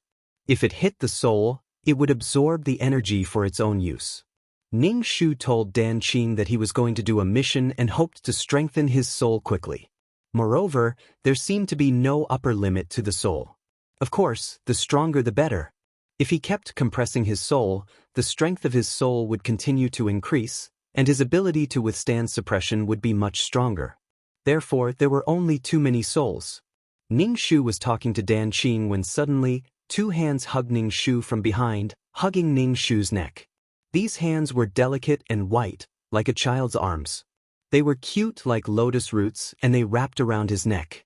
However, it wasn't warm, but a cold metallic feeling. Other than that, there was a tingling pain where their bodies touched, and there was a metallic feeling. Ning Shu was shocked. This was the system space, and there was actually someone else. Little Mouse was sleeping soundly beside him, and its ball-like body was sometimes big and sometimes small. Ning Shu turned around and saw a young face full of collagen. Its eyes were clear and blinking. With a bun on her head, she was grinning at Ning Shu, revealing her snow-white teeth. Ning Shu pried her arm away. "Who are you?" The little girl still smiled at Ning Shu and didn't say anything. Ning Shu asked, "Can't you speak?" Ning Shu was enlightened, and he looked at the god's striking whip. He realized that the god's striking whip was gone, and so was the energy body. "You are the deity striking whip." The little girl bit her finger and nodded. She blinked and looked at Ning Shu. "Oh, he transformed into a human just like that?" It seemed that the god striking whip had absorbed a lot of energy before. When the energy body was born, it had absorbed the remaining energy. In addition to the energy he had absorbed this time, it was normal for him to become an adult. Ning Shu was very happy. He pulled her over to sit on his lap. Okay. The little girl was so adorable. The little girl still smiled at Ning Shu. Her smile melted Ning Shu's heart. Ning Shu decided to teach the little girl how to speak and also to give her a name. An ugly name like Deity Striking Whip was not suitable for a little girl. Ning Shu put his hand on the little girl's leg and thought about her name. His hand accidentally brushed over the child's indescribable place. Feeling that the feeling was a little strange, he slid his hand back and pressed on that spot. The little girl bit her finger and tilted her head to look at Ning Shu with a confused expression. "Ning Shu, I have a bad feeling." Ning Shu suddenly lifted her skirt and screamed, Fuck. This child was probably the youngest crossdresser. Ning Shu clamped his hands under the boy's arms and lifted him off his legs to stand in front of him. The child didn't know what was going on and wanted to squeeze into Ning Shu's arms, but Ning Shu pressed down on his shoulder. Ning Shu asked, "Why are you wearing such clothes?" His hair was combed into two buns. Just by looking at his appearance, it was really hard to tell whether he was a man or a woman. The crossdresser looked at Ning Shu in confusion and thought for a moment before pointing at Ning Shu's clothes. Clearly, he had copied Ning Shu's appearance. "Ning Shu, then why didn't you grow up like a girl?" Ning Shu felt that living creatures generally grew up in the direction of men. For example, the heart. Although it seemed to be a little like a chick before, it didn't grow up according to her appearance and gender. Even Liren, who looked like her, was still a fucking man. Perhaps a man's body was a body full of strength. Even on the path of humanization, one would choose to develop in the direction of strength. The ups and downs of emotions were just so fucked up. Ning Shu was a little confused and said, "You're a boy, don't wear a skirt." The child didn't understand and looked at Ning Shu in confusion. He probably didn't understand why Ning Shu's attitude changed so quickly. Ning Shu patted his head. Forget it, whether it was a boy or a girl, he would still be able to transform into a human form. That was another step forward. It was better than a cold metal lump. Wear whatever you like. Who said that men can't wear skirts? We can wear whatever we want. Those secular labels had nothing to do with them. Although he didn't know what was wrong with Ning Shu or what he was saying, he felt that Ning Shu's mood had improved again. He opened his arms and threw himself into Ning Shu's arms. His two arms wrapped around Ning Shu's neck. Ning Shu patted his back gently. This child would follow him to the ends of the earth in the future. The little mouse was awakened by Ning Shu's scream. He turned around and saw the child. He couldn't help but ask, "Whose child did you steal?" Seeing the child hugging Ning Shu tightly, he said disdainfully, "What an eyesore." Ning Shu slapped Little Rat's body, and the little girl copied Ning Shu's action and slapped Little Rat's body as well. The little mouse was very unhappy after being slapped twice in a row. "What are you doing? You don't even let me speak." Ning Shu said, "Don't talk so much. He is the Holy Whip. That's why he transformed into a human. He doesn't know anything. Don't use your dirty thoughts to judge others." The little mouse looked at the position of the Holy Whip and was a little doubtful. "Really? He's so ugly." Ning Shu was unhappy. "No matter how ugly he is, he's not as ugly as you. Don't say nonsense in front of the child. Besides, this child is very good-looking and cute." The little mouse suddenly felt that he was very pitiful. No one cared about him, no one loved him, and he was always bullied. Previously, he was bullied by Ning Shu, a petty woman. Now, there was one more person. He completely lost his status. The little mouse found the child particularly unpleasant to the eye. He couldn't help but say, "Do we have to take this child everywhere we go in the future?" He's not a child. At most, his thoughts are a little chaotic. His fighting instincts are still there. Don't look at this child with the standard of an ordinary child. Because he transformed into a human, his strength increased greatly. Chapter 36:20. The little mouse snorted coldly. It was particularly unhappy that one of them was trying to curry favor with another in front of others every day. It was especially disgusting. It couldn't stay in this place any longer. It wanted to find Li Wen. Ning Shu was a little tired of being hugged by the child. She couldn't stand it and said to him, "Sit properly." The 3- or 4-year-old child looked at her in confusion. Ning Shu hugged him and put him on the side. The child reached out to hug Ning Shu's neck again. Ning Shu shook her head. No. He didn't understand and insisted on hugging Ning Shu. Ning Shu said it a few times, but he didn't understand and still opened his arms to hug. Ning Shu was helpless and could only let him hug her neck. As soon as he hugged Ning Shu, he smiled and laughed silently. He didn't make any sound. Ning Shu couldn't help but pinch his mouth open. Did he have a tongue? Why couldn't he make any sound? She pinched his lips open and saw that he had a tongue. Ning Shu said, "Learn from me." The child followed Ning Shu and said, "Take it slow." First, he had to give the child a name. After much consideration, Ning Shu decided that she must give the child a resounding name that would resound like thunder. Fitian. This name was good. Ning Shu admired his talent. Ning Shu said to him, "From now on, you'll be called Fation Fitian." The little mouse rolled its eyes. "That's terrible. It hurts my ears." "What does it have to do with you?" Ning Shu glanced at it. The little mouse felt hurt. It snorted and asked, "Has the ice brick melted? I want to eat the energy body." Ning Shu couldn't help but say, "Why are you arguing with a child? You're still an elder. Why are you bickering with a junior? Adults have to be magnanimous." Little mouse. Ning Shu felt that his neck was very tired. Being hugged by Fation like this was really tiring. Moreover, there was an additional little thing, which really made people speechless. Ning Shu pushed Tian's hand away, stood up, took his hand and said, "Let's go. I'll take you out for a walk." If he continued to hug her like this, his neck would break. Looking at his hand being held by Ning Shu, Gaishan broke into a wide grin. His eyes were filled with admiration. The little mouse looked at the two of them and asked, "Where are you going?" Ning Shu said, "I'm going to see if the ice bricks have melted." The little mouse immediately said, "I'll go too." Ning Shu took the two little tails to Fire City.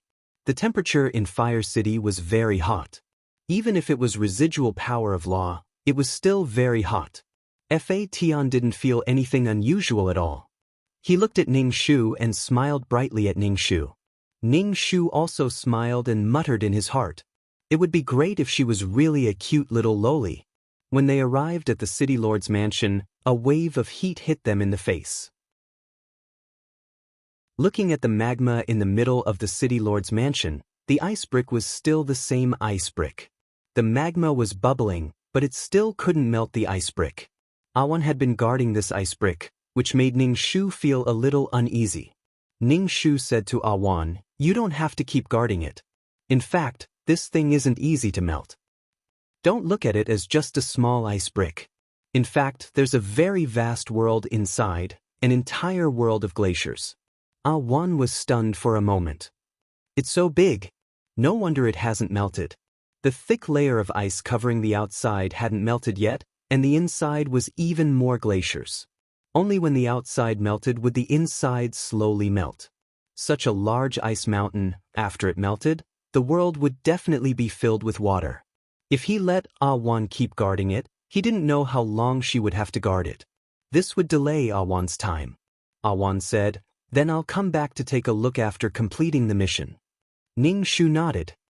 "Okay, you're just wasting time here." Awan looked at the child Ning Shu was holding and couldn't help but ask, "Where did this child come from?" "A very cute little girl." Ning Shu. "It's a long story." Little Mouse said directly, "It's not a little girl, it's a boy." Awan's expression was also a little complicated.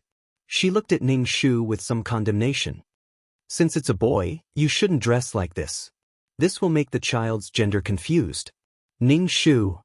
"You might not believe it, but he's a newborn baby now. He doesn't have any thoughts. He didn't have any concept of a boy or a girl at all. Who the hell knew why this child was wearing a dress? Maybe he was copying her, but he had grown." Awan wanted to pinch Fation's face, but Fation hid behind Ning Shu. Awan didn't care about Fation's attitude. She smiled and said, "So cute. Let the child wear suitable clothes. I'll give them to you next time." Ning Shu didn't refuse. Of course, it was good for someone to give him something. Although it was just clothes. Awan left to complete the mission. After all, her soul was very weak now. She had to complete the mission. Ning Shu looked at Little Mouse anxiously looking at the ice brick. He felt very depressed. Sang Liang's ice mountain had already melted, but theirs was still an ice brick. The difference was a little big. If they looked for Sang Liang and the others, they would probably be exploited again. Originally, they had to hand over half of it, and they didn't know how much would be left. If they looked for them again, there probably wouldn't be much left. Especially if they gave some to Little Mouse. At least, it wasn't something that could be sent away with one piece. To be honest, it was Little Mouse who made a great contribution to be able to get these. With her strength, there was no way she could withstand the cold. So even if it took a little longer, they couldn't look for Sang Liang and the others. They had plenty of time to wait. They believed that Little Mouse would also wait. Wait with an empty stomach. Now, Little Mouse didn't even eat the world's origin and fragments. It just waited with an empty stomach to eat energy bodies. Ning Shu brought Fation to the shop to get his clothes measured. Seeing him wearing a dress, Ning Shu couldn't forget the little thing he saw. He let him wear boys' clothes. That way, he wouldn't think of his little bird when he saw him.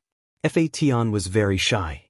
Just by looking at him, who would think that he was a fierce god-beating whip that could absorb other people's energy for his own use? Sure enough, a human's appearance was the most deceptive. When the clothes were done, Ning Shu helped him put on the clothes and said, "Fation, your name is Fation." Fation. Fation learned with difficulty. It wasn't standard. Ning Shu was a little tired. She had to raise a child, shape his 3 views, and teach him how to understand the world. So, she didn't like children very much. The pressure was very great. Ning Shu wanted to give the child to the earthworm, but Fation was her weapon. He needed to be with her at all times. It wouldn't be right to give him to someone else. She accepted her fate. If it was a little girl, a considerate little cotton-padded jacket, she might be happier. Fation looked at the clothes on his body and then looked at Ning Shu's clothes. He obviously didn't understand why he had to wear this. Ning Shu felt that it was rather troublesome to explain, so he simply said, "You look good in this." Chapter 36:21. After changing the child's clothes, she thought for a moment and picked up his long hair. He looked like a cute boy. Fation touched his hair and looked at Ning Shu's hair. Obviously, he was mourning for his hair. Ning Shu praised, very handsome, very good-looking. Little Mouse felt that his teeth were about to fall out and he had goosebumps all over his body. Can you not be so disgusting? I vomit every time I see it.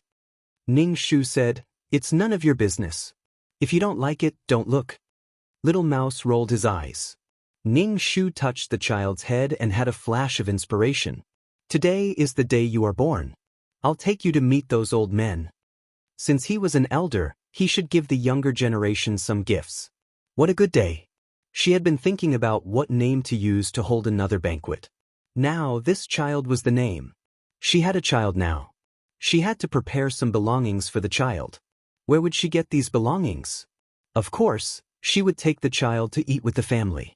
And it was a Khanate ultimate treasure. This was something worth celebrating. No matter what this old man gave, it was to save some belongings for the child. Ning Shu was all smiles, looking very pleased. Little Mouse said, I'll go too. I'll ask them to give me something too. Little Mouse didn't expect such a good thing and immediately volunteered himself. Ning Shu. Sorry, you'll be too ugly when you grow up. Impossible. Little Mouse still wanted things. How could it be? He didn't kill this guy because he was valuable. Shamelessly asking for things, he wanted to be chopped up. He used to attack planes for no reason, but now he was asking for things. He was tired of living. Little Mouse. Fuck, isn't this guy also an item from the void? Why can he ask for things but I can't? Ning Shu couldn't be bothered with Little Mouse. He had no self-awareness at all. He probably didn't think there was anything wrong with attacking planes and getting some food. There was nothing wrong with people eating plants and animals. It was the one standing at the top of the food chain, so what? Ning Shu looked at Little Mouse's proud expression and said, yes, you're awesome. If they don't give you anything, what can you do? Little Mouse pursed his lips. Do you think they'll give it to you just because you go? Are you that shameless? Ning Shu stretched out his hand. As an elder, shouldn't you give something to the younger generation? Little Mouse was all alone and had nothing. He was still hungry. When Ning Shu asked for food, he was so embarrassed that his fur turned red. Do you think I'm your elder just because you say so? There's no such thing in the void. How shameless are you to ask for things like that? The little mouse had nothing on him. He had no money and no one. He was just a pauper. Little Mouse snorted and ignored Ning Shu as it returned to the system space. You want face, but you don't want to give me anything. You want to block the name of an elder? Dream on. Childish, superficial, and laughable. He lowered his head and saw Fation looking up at him. His big eyes blinked. His eyelashes were very long, making his eyes look watery and pure. He had to admit that this child was really beautiful. He just didn't know if he would grow up badly. If he grew up according to this child would be very beautiful in the future. He had delicate features and was very cute. He just didn't know if he would be like Liren. When he thought of Liren, Ning Shu felt a headache coming on. Ning Shu brought Fation to the Chongsam man's restaurant and said to Fation, later, when I point at someone, you will call them uncle. Learn from me, uncle. One name could address many people. Uncle, uncle, uncle, uncle. Fation kept repeating these two words. He didn't know what they meant. Ning Shu walked into the restaurant and ordered more expensive and exquisite dishes. He gave the spoon to Fation. Fation definitely didn't know how to use chopsticks. He wanted Fation to learn how to eat these things.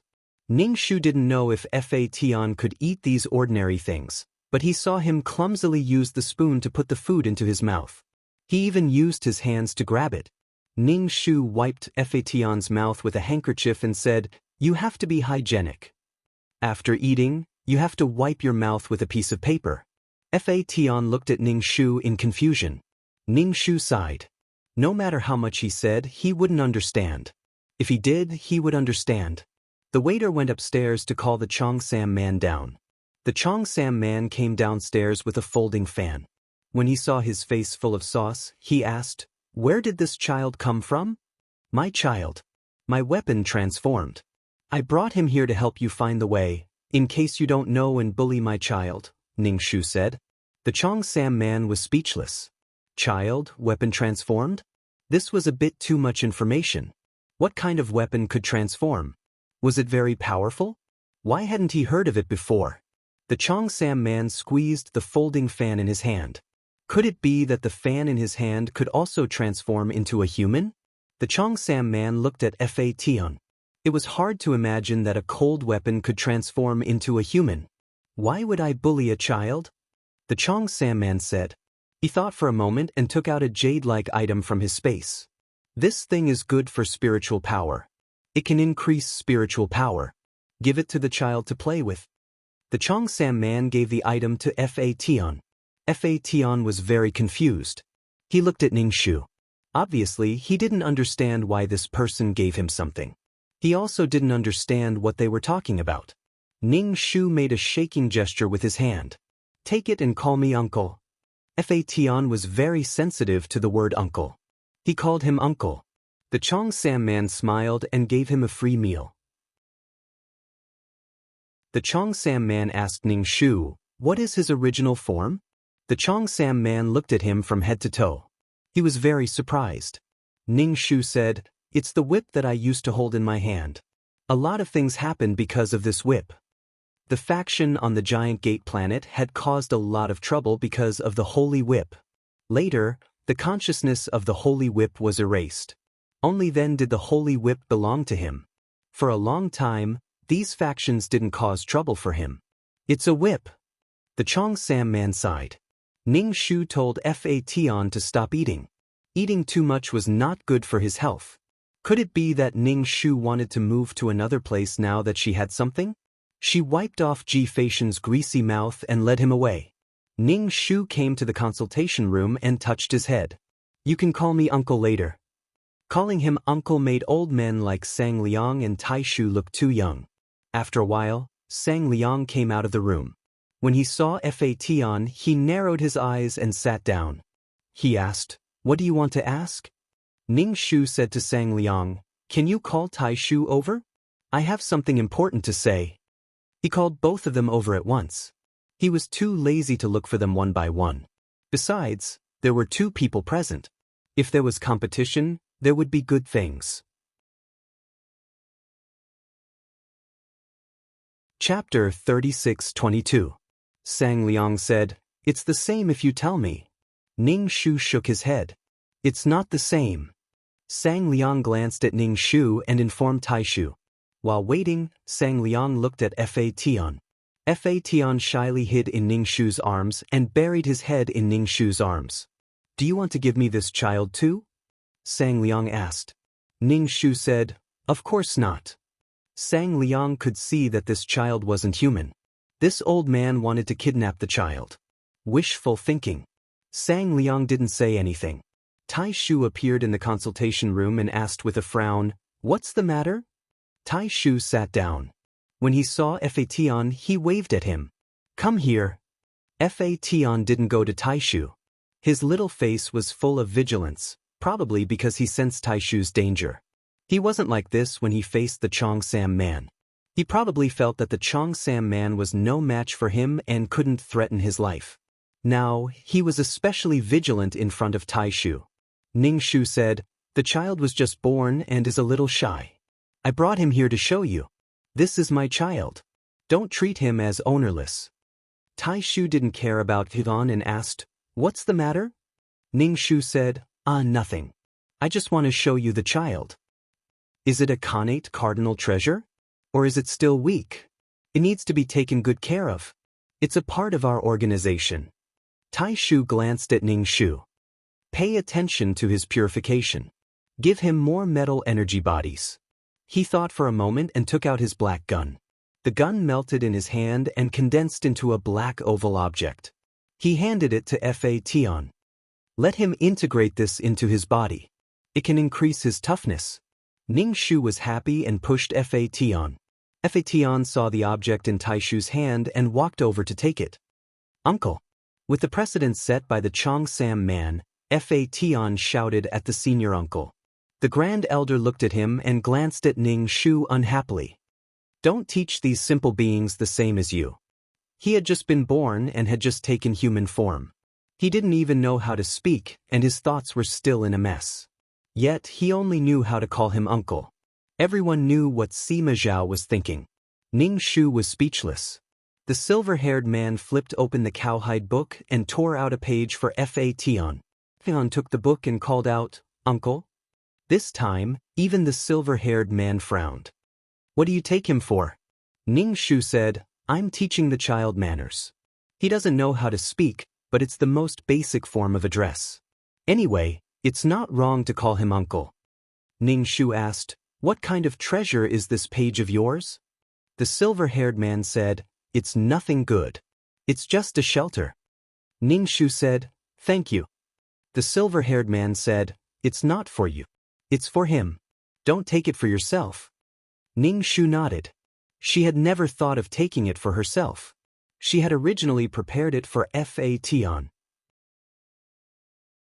However, these people were much nicer to Fa Tian than to her. When the restaurant opened, they only gave some law imprints.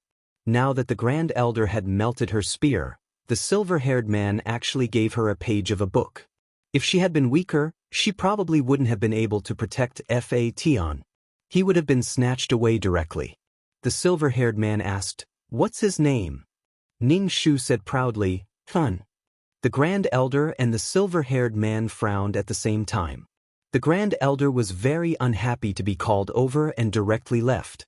The silver-haired man said, 100,000 merit points. You entered the consultation room. It's calculated by time. Ning Shu didn't say anything and deducted 100,000 merit points. Compared to these things, 100,000 merit points were insignificant. Ning Shu handed over the money without hesitation. Then, she led Gaishan out of the consultation room. She muttered, "Where are we going next?" Fa Tian looked up at Ning Shu and smiled softly and sweetly. Ning Shu put Fa Tian's things in the messen space, strung them up with a small red string, and hung them around his neck. "These are all your treasures. Don't let others take them away, understand?" Ning Shu was very worried that Fa Tian would be taken advantage of. Fa Tian smiled at Ning Shu. He put the necklace inside his clothes and patted his chest with his small hand. Ning Shu pinched his smiling face. "You're so smart." Ning Shu felt that all his patience had been spent on Fa Tian. If nothing unexpected happened, they would be together for the rest of their lives. It was the most intimate relationship, a relationship of trust, and a comrade in arms. They relied on each other and grew up together. Since they were in such a relationship, they had to live in harmony and harmony. It was not that kinship was better than kinship. Ning Shu snapped his fingers and said to Yvonne, "Take her to see a world with only souls. By the way, I'll take you to see a little brother." The little devil had always been very arrogant. He didn't want to pay attention to a human like Yao Yang. He was like a human looking at a little white rabbit. If he found it interesting, he would tease it. But Fa Tian was the incarnation of a primordial treasure. In terms of identity, the little devil had no advantage and could treat him as an equal. They might be able to play together. Ning Shu took Fa Tian to the world of Samsara through space jump and came to the gate of a huge black palace. The palace was empty. Occasionally, skeletons came out from the black palace. Fa Tian looked at the skeletons in surprise, his eyes full of curiosity. Ning Shu led Fa Tian into the palace. The pillars of the palace were very high. The black jade floor tiles reflected people's shadows. There was a huge chair made of skeletons in the palace. The stairs were full of white bones. The empty palace echoed with people's voices. Ning Shu walked around the palace with Fa Tian. He believed that His Excellency must know they were here. After a long time, His Excellency came out and sat on the high chair made of white bones. He looked down at Ning Shu and asked, "What are you doing here?" The deep voice of an abyssal prefect reverberated throughout the palace, as if there were abyssal prefects speaking from all directions. Ning Shu said, "I'm here to see the child." His Excellency's attitude to her was worse than before since she had the little devil. His Excellency said directly, "The child is in closed-door cultivation. You can leave now." Ning Shu rolled his eyes. "I told you that I'll leave the child to you. I won't interfere, and I won't take the child back. Besides, I already have a child. I don't have the energy to teach another child. Ning Shu felt it was a terrible thing to have two children in front of him. Why did His Excellency think she would take the little devil back? How could it be possible? Why was His Excellency so unconfident? Let's let the two children meet. This is not an ordinary item. If they have nothing to do, they can exchange their cultivation experiences. She had a child. His Excellency shouldn't be on guard against her. Chapter 36-23. The Abyssal Prefect glanced at the Heaven Punisher and sent a telepathic message to summon the little devil. When the little demon came, his face was full of unhappiness. Who is it that wants to see this young master? Young master? Ning Shu looked at the little demon. He was a lot taller than before. Previously he was 5 or 6 years old. Now he was 8 or 9 years old. His body was starting to shrink. Previously he still had some baby fat, but now his face was thin. He gave off the feeling of an elegant youth. His Excellency pointed at Ning Shu and Fu Tian. They want to see you. Let's talk. The little demon looked at Ning Shu and then looked at Fa Tian. He didn't call himself young master anymore. Instead he said, "Why are you looking for me?" Ning Shu said with a smile, "This is your brother. I brought him to see you. In the future, when we are familiar with each other, you two brothers can get to know each other." The little demon raised his eyebrows. What the hell? Another one was born in the world of reincarnation? In such a remote and small world of reincarnation, it was a waste to have him alone. Unexpectedly, there were two of them. It was unreasonable. Ning Shu said, "No, he is a weapon. He just transformed." The little demon let out a sigh of relief. He raised his chin and said to Tian, "In the future, you are my little brother.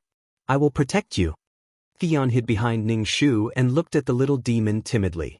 Ning Shu said, "He still doesn't understand what you are saying. He can't speak and is shy with strangers. As his older brother, you should be more lenient to him." The little demon said directly, "I am not so stingy as to bicker with a child." The little demon was also a child now. It was a bit funny to hear him say such words. His Excellency took out a bone from the box. It was the bone of a human hand. It was lustrous like jade. It didn't look like a human bone, but something made of jade. "What is your name? Come here." His Excellency asked Fa Tian. When Fa Tian saw the item in His Excellency's hand, he immediately understood what was going on. He stepped on the stairs that were covered in white bones and walked in front of His Excellency. The Abyssal Prefect placed his cold, pale hand on the child's shoulder and gave it a squeeze. He shook his head and said, "Such a good child shouldn't be with such a person." "Ning Shu, what are you talking about?" His Excellency handed the finger to Tian, and Tian took it and smiled sweetly at His Excellency. "Uncle."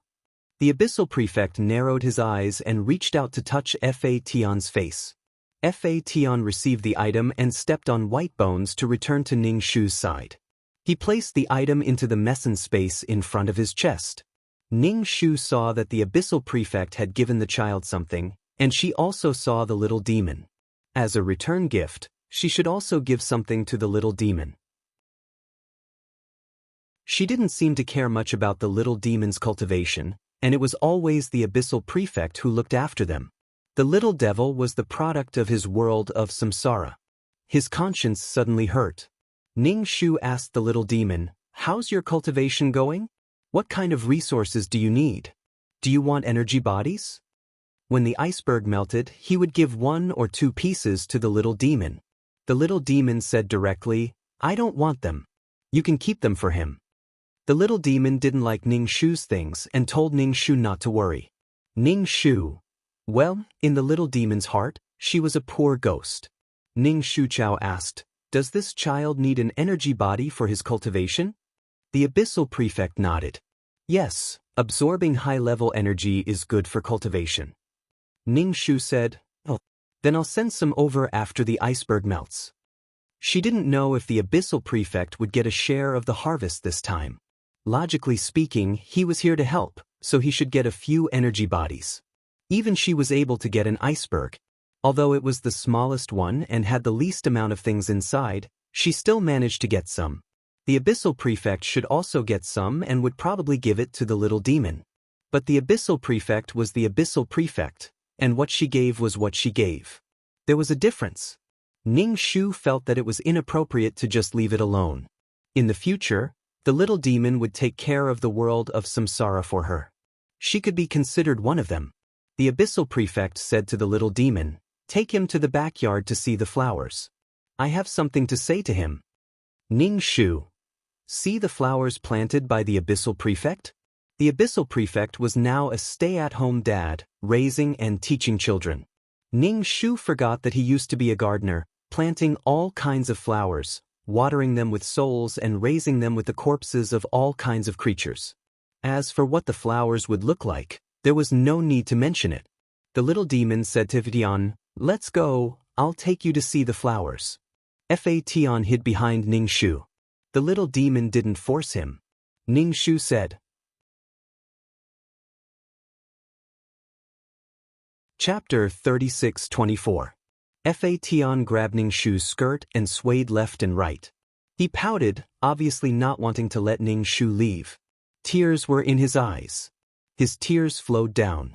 Ning Shu wiped his tears and felt helpless. It seemed that this child couldn't leave her for a while.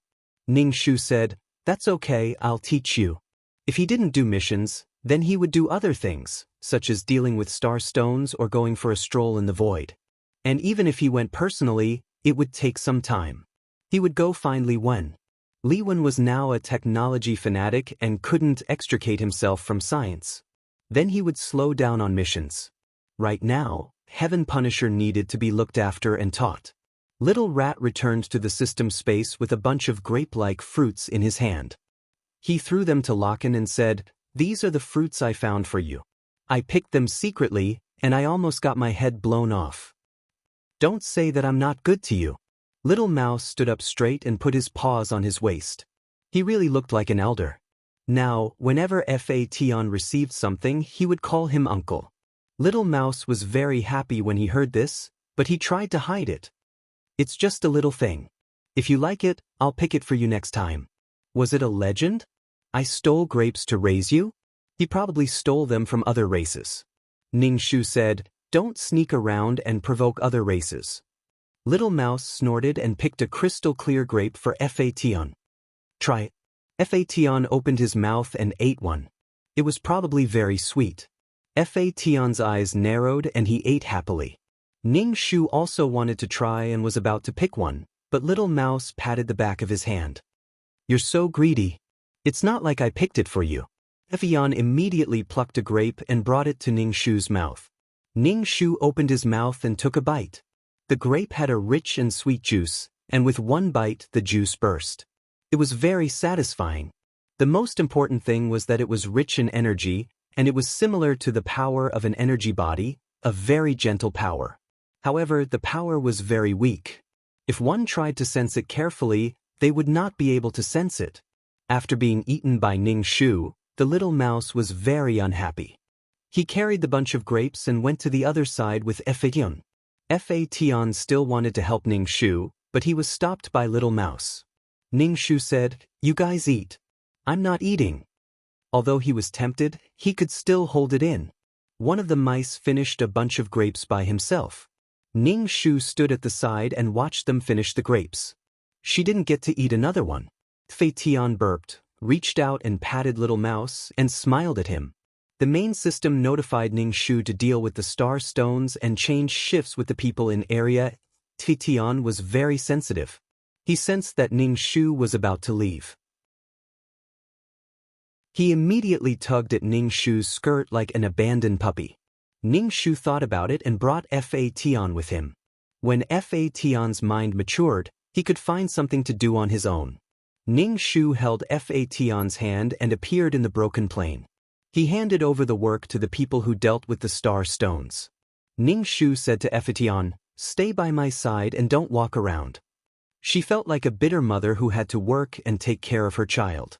Fatian obediently stayed by her side. Ning Shu thought about it and gave Fatian some toys to play with. While Fatian was fiddling with the toys, Ning Shu had to keep talking to him while dealing with the star stones. Ning Shu was probably the only one who brought his family to deal with the star stones. Ning Shu was probably the only one. All the big shots present looked over, and those who had some connections came over to ask what was going on with this child. Ning Shu didn't hide the child's identity. Hearing that he was a weapon, some people looked envious. Some people looked like they wanted to eat shit. Just like the giant gate star now. Seeing this ignorant child, he felt pity. This child could have been the power of the faction, but now he had fallen into the hands of someone else. Their faction had nurtured this treasure for a long time and spent a lot of effort. Otherwise, it wouldn't have been able to transform so easily. The giant gate star didn't look at the child. He turned around to pick up the pieces, but his cheeks were grinding. What a pity! His heart was bleeding. Some big shots casually gave some things to Fodder. These big shots had lived for a long time and collected many good treasures. Even if they were given casually, they were things that some low-level mission takers couldn't get. Fodder received the things and kept calling Fodder uncle. A big shot reached out and patted Fodder's head. It was not easy for an innate cardinal treasure like this to transform into a human. Chapter 36-25. Mo Ming patted Fodder's head and said to Ning Shu, "You have to take care of yourself." Ning Shu was stunned and asked, "Why do you say that? Is someone trying to harm me?" Mo Ming shook his head. "That's not it. You know why these people are so nice to Fodder? Some of them are not even related to you, but they will still give Fodder some small things. The difference is whether it's more expensive or more ordinary." Ning Shu raised his eyebrows and asked, "Why is that?" These big shots treated Fodder rather well. Even the giant gate planet, who was so aggrieved, still gave Fodder a small thing. This child is a weapon after all. Even if he turns into a human, he's still a weapon. Since he's a weapon, he needs to be used. If a person uses a weapon, the weapon will be used. In the organization, there are actually weapons that can transform. If something happens to the owner, the transformed weapon will choose a new owner. At this time, making your presence known in front of the weapon is also to form good karma. After all, who knows what will happen in the future? After all, transformed weapons are considered the organization's strength. No matter who has them, they are the organization's strength. Ning Shu snorted. These old men were very bad. They could not openly take her god-beating whip, so they took a roundabout route. Of course, this also meant that these people did not want to be enemies with him. It didn't matter. No matter what the reason was, all he had to do was to accept the gifts that the heavens had given him. No matter what, these people had given him a gift, so he should be grateful. As for waiting for her to die, he would continue to wait. He would probably have to wait until the end of time. Ning Shu said to Mo Ming, "Thank you for the reminder. I know what to do." It seemed that Fodder's position in the organization would not be low in the future. Compared to an annoying mission enforcer like her, Fodder was obviously much more popular. She was really inferior to her son. If someone tried to secretly attack him, Ning Shu would break their claws. If she had done something before she died, it wouldn't have been so easy to get Fodder. He didn't expect Fodder to avenge him, but he wanted to make sure that Fodder wouldn't choose such a person. And even if she died, a new will of death would be born, although it would be a new Ning Shu. Therefore, Ning Shu was not flustered at all. Ning Shu looked around and saw that Zhu Menxing was looking at Fodder with a complicated expression. His eyes were filled with grief, as if his own child had acknowledged a thief as his father. He was heartbroken. Seeing Ning Shu's eyes, Zhu Menxing looked away and sighed. Ning Shu snorted at the Great Gate Star. He was clearly threatening the Great Gate Star. Zhu Menxing's face darkened. He walked away, not looking at Ning Shu and Fodder. If the Great Gate Star was not honest, she could test the power of the god-beating whip after it transformed. It was probably a qualitative leap. He wanted to test it and hoped that the Great Gate Star would cause trouble. If the Great Gate Star didn't cause trouble, Ning Shu wouldn't cause trouble either. Sigh, disappointing. He couldn't take the initiative to cause trouble. If others didn't offend him, he wouldn't offend them. Ning Shu looked at Mo Ming. Mo Ming was wearing a military green uniform and looked very dignified. When he squatted and talked to Fation, he looked like a man of steel. Mo Ming, who used to be sick and couldn't even walk, was now holding his head high and looking powerful and dignified. For people like Mo Ming, reincarnation was a complete waste and burden. If his body couldn't bear such a heavy fate, Mo Ming would always be sick. He didn't have a normal body at all. Now, Mo Ming didn't have the shackles of a body, which was better. Ning Shu said to Mo Ming, "You've been promoted so quickly. Now you're by his side."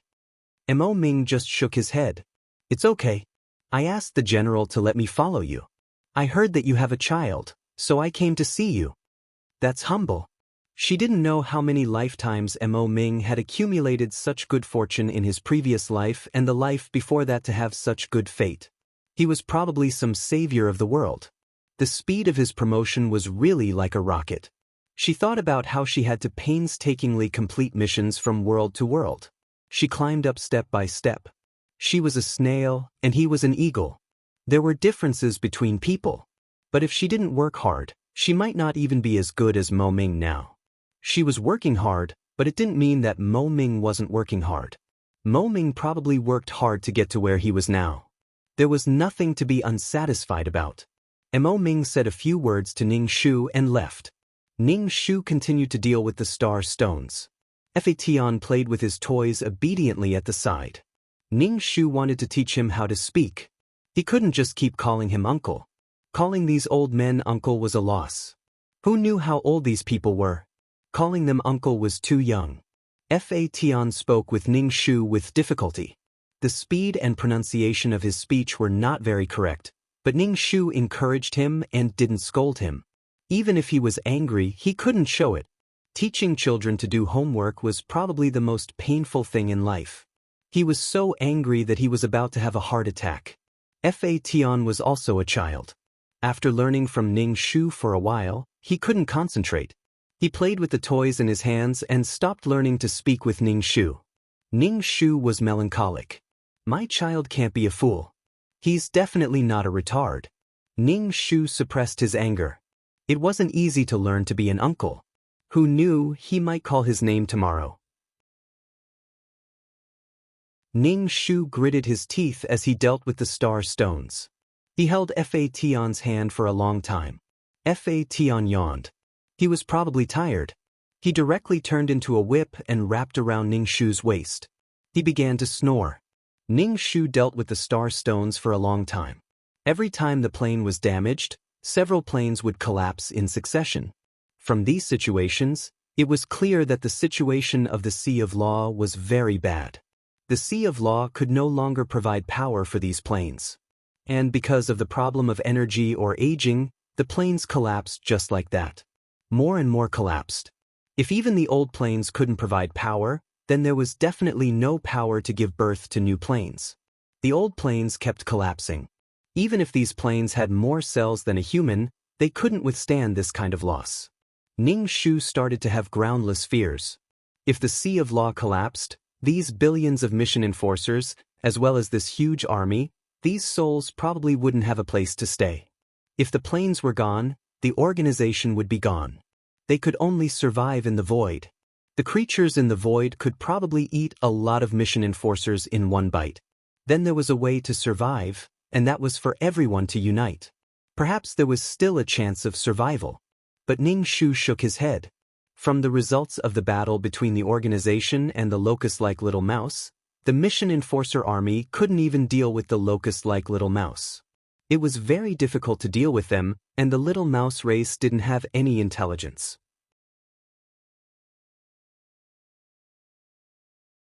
Chapter 36-26.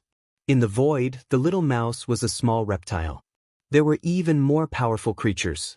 The Taishu silver-haired man was the one who wiped out the little mouse's entire race. Therefore, humans were still very weak.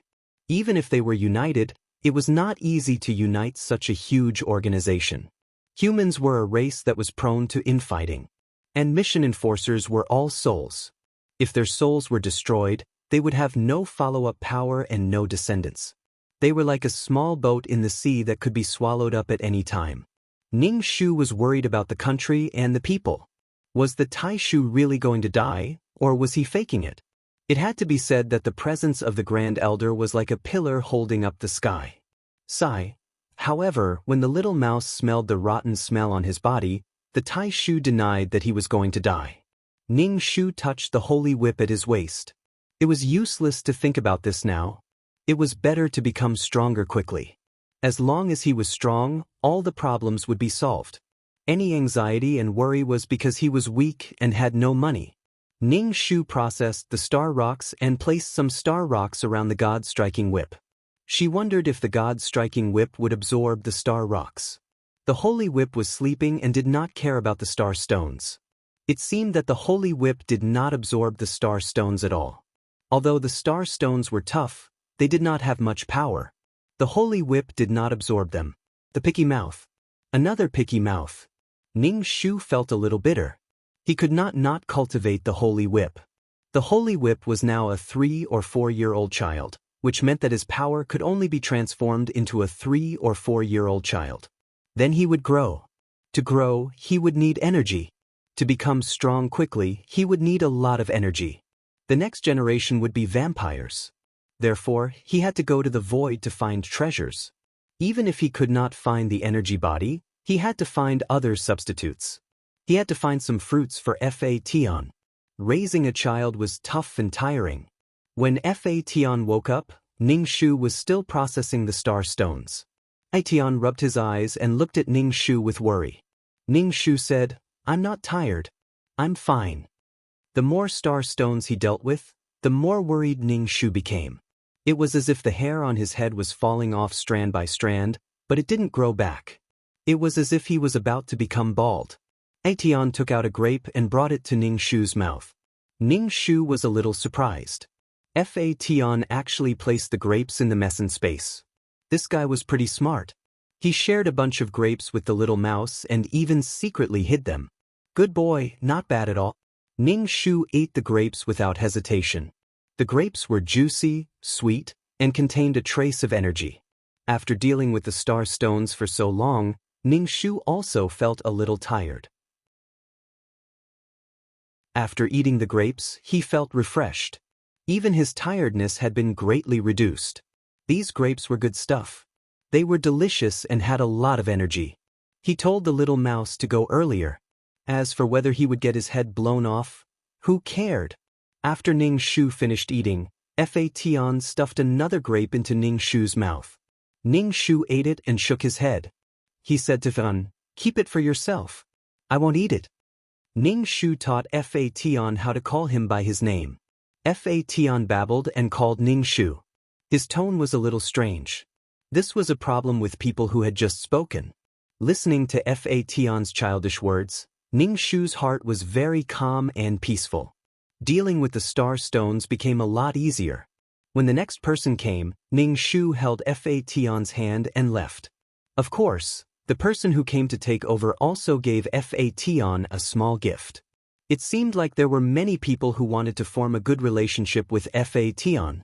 All of them were hoping that after she died, Fation would choose them to be his master. Back in the system space, the little mouse was lying on the sofa and sleeping soundly. Its nose was foaming. Ning Shu poked the little mouse's stomach, making its snot bubble bigger and burst. The little mouse opened its eyes and looked at Ning Shu unhappily. "What are you doing?" Ning Shu said, "Evan is very clingy to me now. I can't do missions anymore. We can't just wait like this. Let's go look for treasures in the void." "Bastard, I haven't even eaten that energy body yet. Now you want to go look for things? You're crazy and shameless." The little mouse glared at Ning Shu and shouted angrily. He was really exploiting it nonstop. The energy it lost had not been replenished yet. It was about to starve to death. How could this guy have the face to say that? He had no face at all. Ning Shu said, "We don't have to look for energy bodies. It's good to find something sweet." It was too boring to do nothing and just sit there. The little mouse turned its head. "I'm not going." Ning Shu said directly, "Fine, we'll go by ourselves." The little mouse snorted. "Just the two of you going to the void? Are you looking for death?" The turbulence in the void could directly roll people into powder. Even if the creatures in the void were touched by the turbulence, they would either die or be injured. With the strength of these two idiots, they would definitely die. The turbulence was random and could move.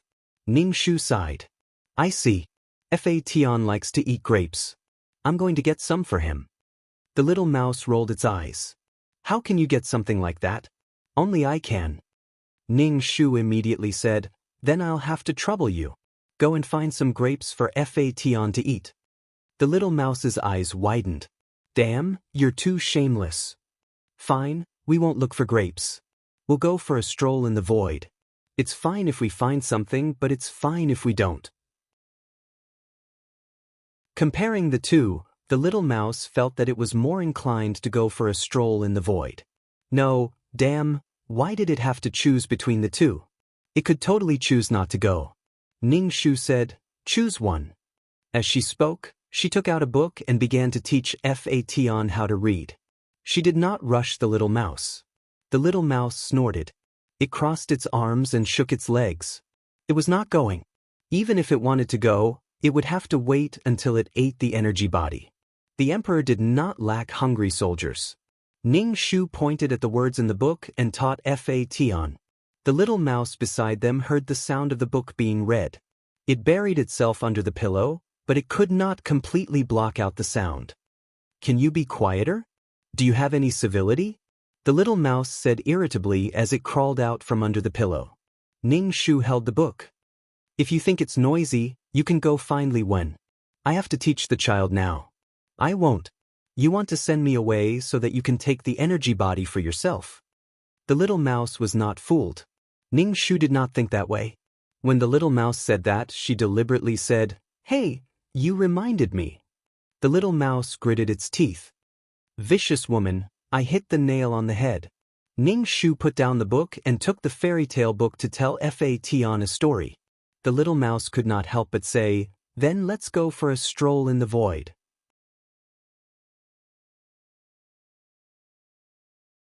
Chapter 36-27. Of course, Ning Shu had to satisfy Little Mouse's request. Ning Shu held Heaven's Punisher's hand and flew into the sky. Ning Shu looked in a certain direction and felt a faint soul fluctuation. However, this fluctuation was very weak, probably because it was too far away. Ning Shu's heart skipped a beat. Could it be the detector that was released before? Ning Shu carefully sensed but couldn't sense the specific direction, only the approximate location. Since it was a detector, Li Wen should be able to receive the signal. Let's go to Li Wen's place. Ning Shu said to Little Mouse, Let's go to Li Wen first. Little Mouse looked at Ning Shu warily. You really like to take advantage of others. Now you want to take the child to Li Wen. Didn't Li Wen give Fation energy before and it was all absorbed by him? Now you want to go to Li Wen for something? Little Mouse felt that its inference was correct. Otherwise, why would they go to Li Wen? Ning Shu said, Hey, I almost forgot. I'm not going to Li Wen for a gift. There's a problem with the detector. Little Mouse was speechless. So annoying. Little Mouse felt like it was being played by her. Ning Shu glanced at Little Mouse. She deserved to be scolded for being so smart. If she knew the specific location, she wouldn't need to go to Li Wen. As for the gift, if someone brought the child to her now, they would also give her something. Things like gifts were passed around in the hands of everyone. In fact, she and others didn't lose anything and didn't gain anything. Along the way, Ning Shu had been talking to Fation. Fation was now jumping out word by word, and his words were not very clear. Ning Shu had to be patient and listen to him word by word. She would be able to understand what he meant. After entering the city through the black hole, Fation was very curious about the machinery in the city. Ning Shu didn't care if he understood or not. He explained that it was made of metal and could walk through energy to complete instructions. They arrived at the top floor of the central building. Li Wen, dressed in a white coat, was waiting for them. Li Wen said, Even if you didn't come to me, I would have gone to find you. Li Wen pointed at a huge screen. There was a small green dot flashing on the screen. Ning Shu asked, That's the signal from the detector. Li Wen nodded. It's a green signal. It's probably a mineral deposit. Ning Shu, probably some kind of mineral deposit. Li Wen said, metal, I'll go with you later. Ning Shu wasn't that interested in metals, but he still felt that he should go with Li Wen. Perhaps Fation also needed to absorb metals to strengthen himself. For the sake of Fation's growth, Ning Shu had risked his life. Okay, let's go together. Little Mouse was quite happy. Li Wen took off his white robe and hung it on the hanger, revealing the shirt and casual pants inside. Li Wen was an ancient person, but he was wearing a shirt now. He looked quite handsome. He glanced at Fation. This child.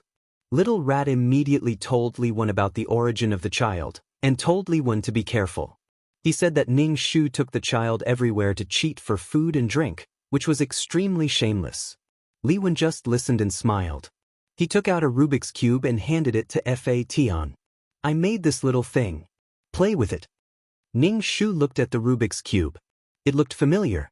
He remembered that he also had a Rubik's Cube. That Rubik's Cube was actually a brain. Could it be that this Rubik's Cube was also a brain? Fation said thank you with difficulty. He didn't call him uncle.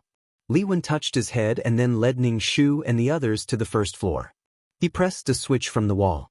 A part of the wall opened, and a warship slowly appeared from inside.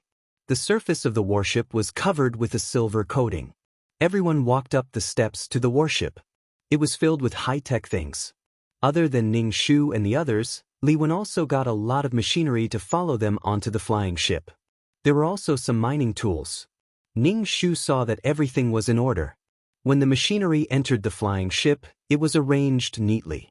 He sighed again. Li Wen seemed to have become an uncrowned king again. The warship started and drove out of the black hole like an arrow. There were no bumps at all as it headed in the direction of the green.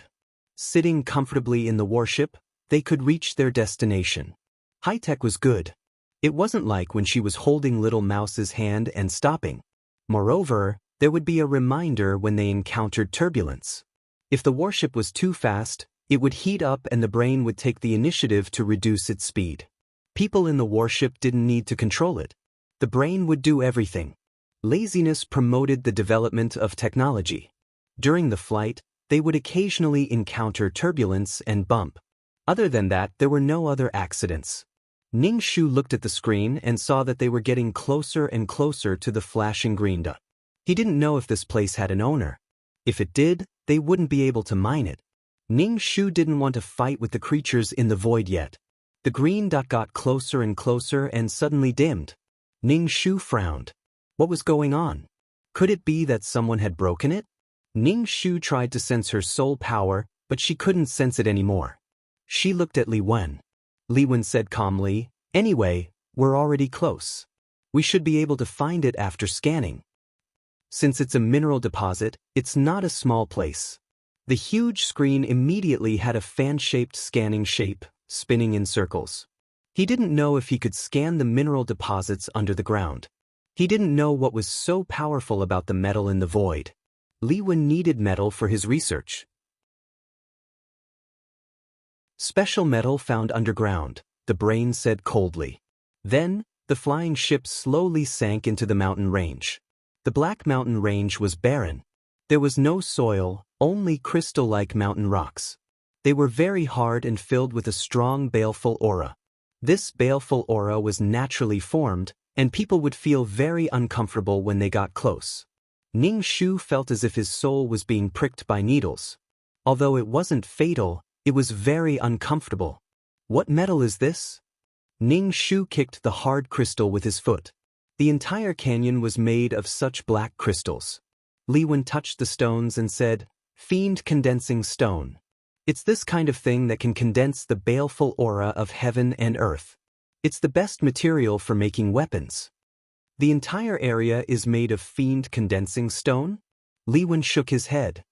No, the things outside aren't valuable. We should dig them inside.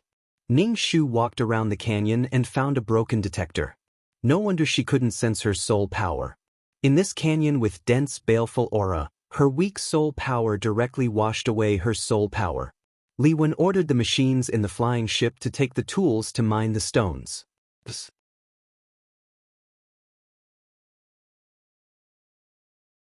Chapter 36-28.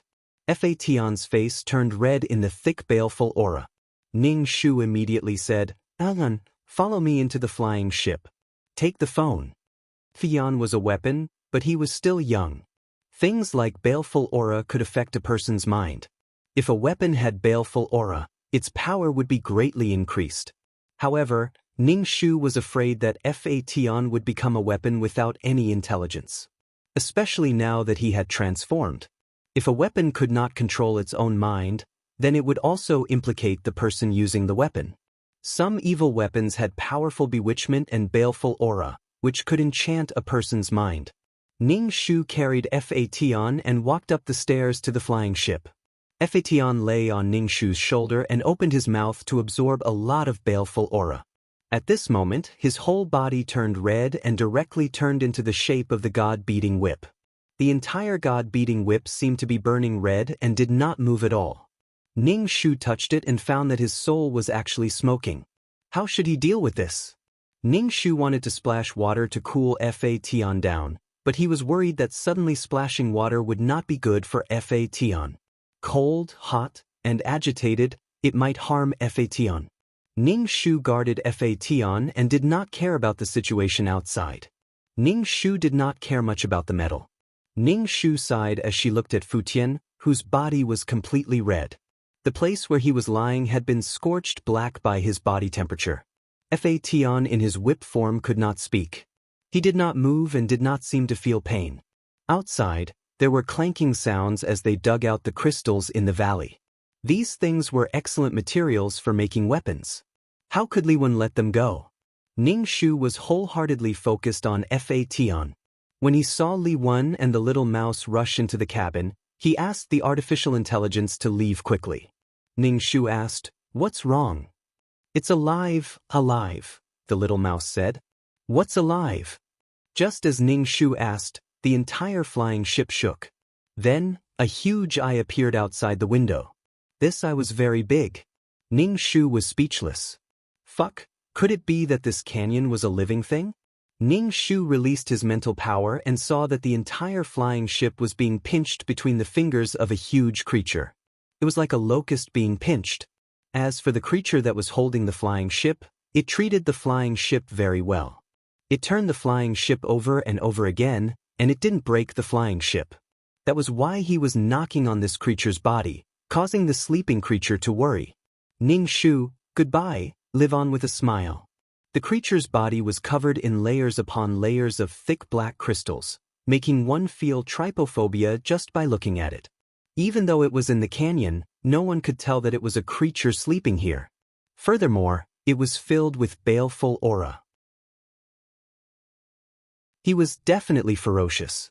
Ning Shu said to the little mouse, "You're the only one here who's from the Void Land.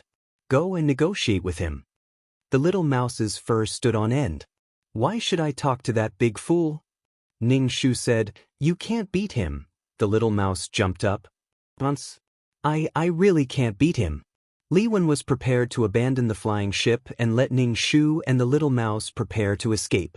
He wanted to self-destruct the flying ship. Ning Shu said, "Wait, this creature isn't hostile. Wait a little longer." Although it was filled with baleful aura, it looked at the flying ship over and over again. Obviously, it was very good to this thing. They were simply turning the world upside down on the flying ship. Now that the god-striking whip came into contact with the baleful aura, something abnormal happened. Ning Shu flew out of the flying ship. When he saw this creature, he gasped. It was really ugly, covered in black crystals. Only two huge eyes were exposed. Even the mouth couldn't be seen clearly. The two huge eyes looked at Ning Shu. He spat out an unknown voice from his mouth, and Ning Shu couldn't understand what he was saying. Ning Shu and the little mouse asked, "What is he saying?" The little mouse spread its hands speechlessly. "I don't understand. Not every creature in the void is as smart as me." Ning Shu thought that he could communicate with intelligent creatures. He used this skill to try to communicate with this creature. Ning Shu sent out his consciousness to communicate with this big guy. This big guy suddenly approached Ning Shu. He looked at Ning Shu with his huge eyes. His eyelashes were even longer than Ning Shu's height. He spoke in a hurry. Ning Shu understood his words through his consciousness. Who are you? What is this? Why are you so small? No armor. What kind of creature are you? Ning Shu apologized to this big guy for what happened earlier.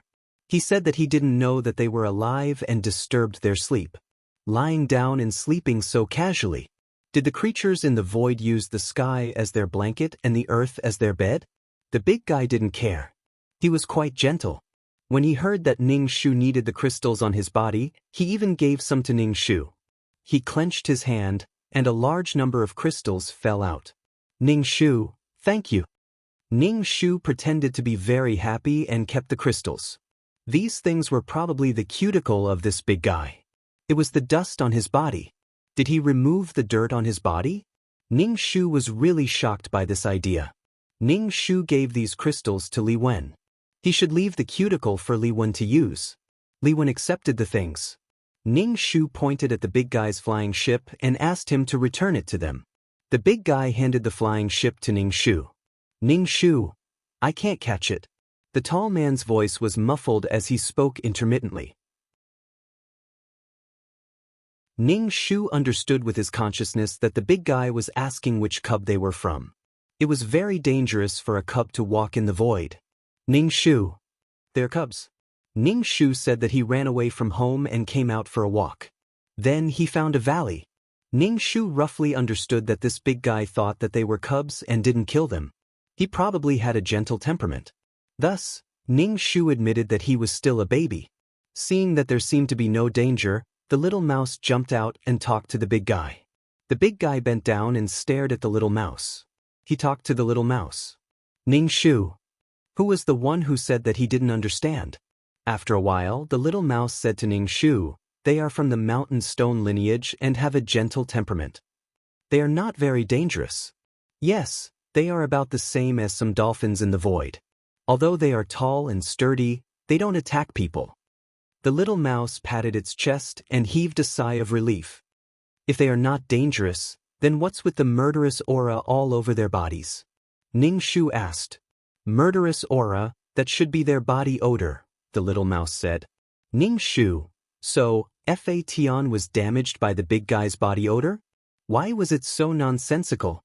It was clearly murderous aura. Fation's murderous aura had entered his body. Ning Shu was very worried that Fation would become a mindless killing machine. That would be too painful. /BK.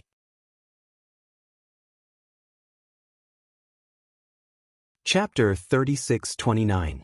Ning Shu didn't want to stay with this tall guy for too long because he had a strong murderous aura. However, Little Mouse was talking about body odor. What the fuck body odor? The creatures in the void were really interesting. Even their body odor was murderous. The god-beating whip was in a very bad situation now. It had finally transformed and encountered murderous aura. Such a strong murderous aura was enough to destroy his newly born intelligence. Ning Shu said goodbye to Big Tall Guy, but Big Tall Guy let them go very gently.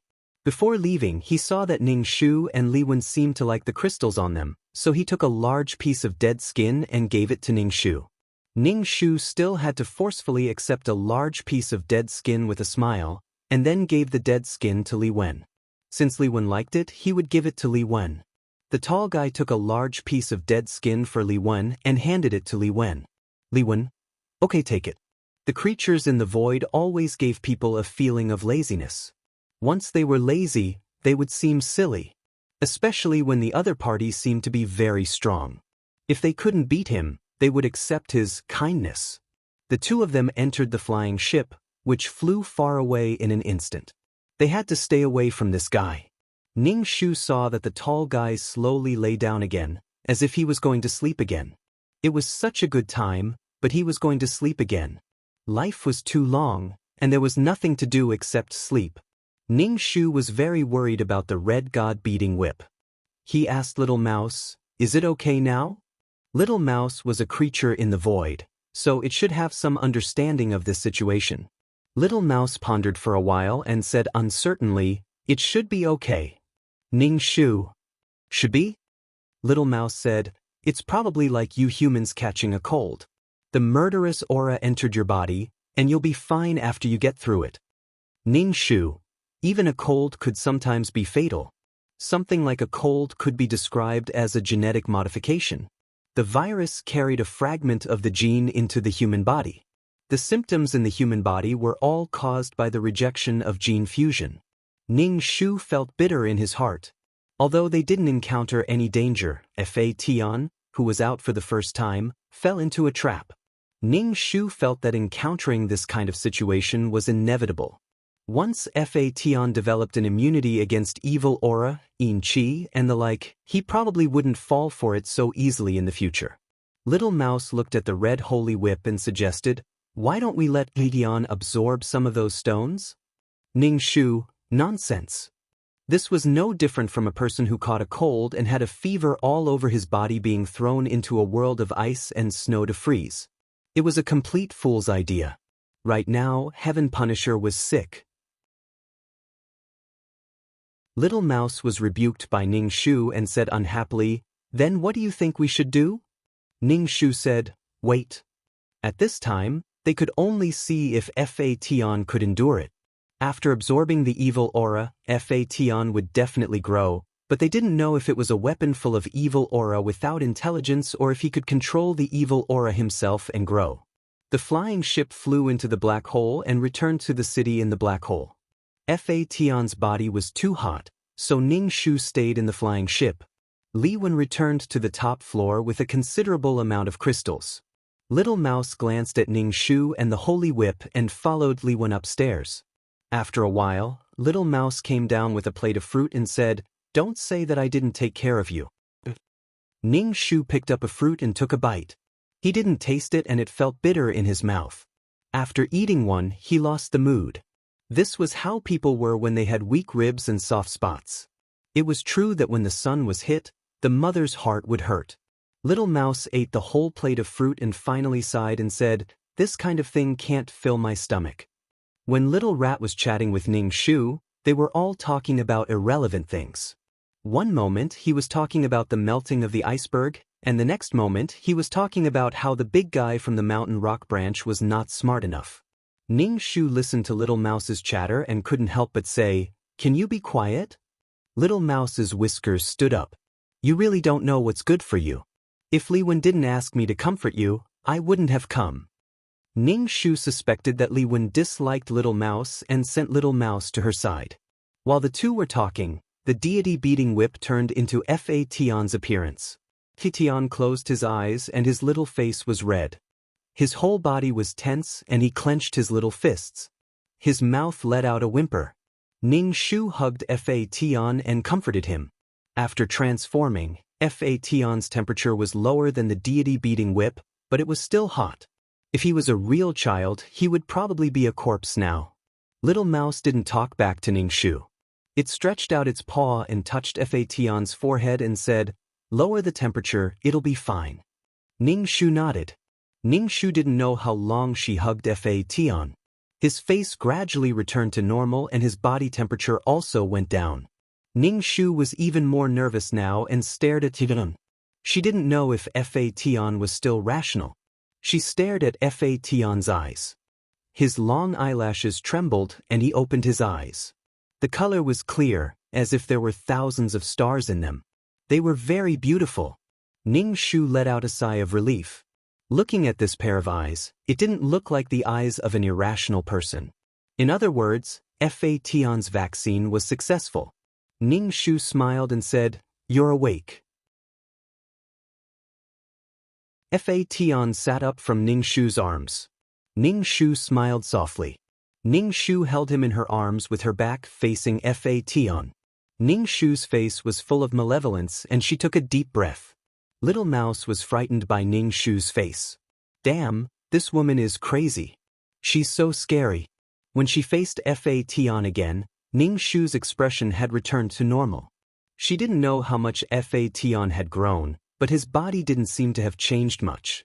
Holding Fa Tian's hand, Ning Shu came to say goodbye to Li Wen. Li Wen looked at Fa Tian and said, "It seems that you've recovered." Fa Tian saw the crystals on the ground and picked one up. The crystal in his hand shrank at a speed visible to the naked eye and finally disappeared. Ning Shu was shocked. Fa Tian didn't seem to have any adverse reactions. However, Ning Shu still didn't dare to let Fa Tian absorb too much. He couldn't absorb as much as he wanted just because he had antibodies. Li Wen said, "Since he likes it, let him absorb it. Take some away later." Ning Shu nodded. The evil spirit could sharpen a weapon, like a whetstone. But if it was sharpened too hard, the knife would be worn out. He couldn't let Fa Tian absorb it so recklessly. It exceeded his tolerance and would affect his mind. Ning Shu didn't take many crystals. He said goodbye to Li Wen and prepared to leave. Seeing Little Mouse standing still, he said, "Why are you still standing there? Let's go."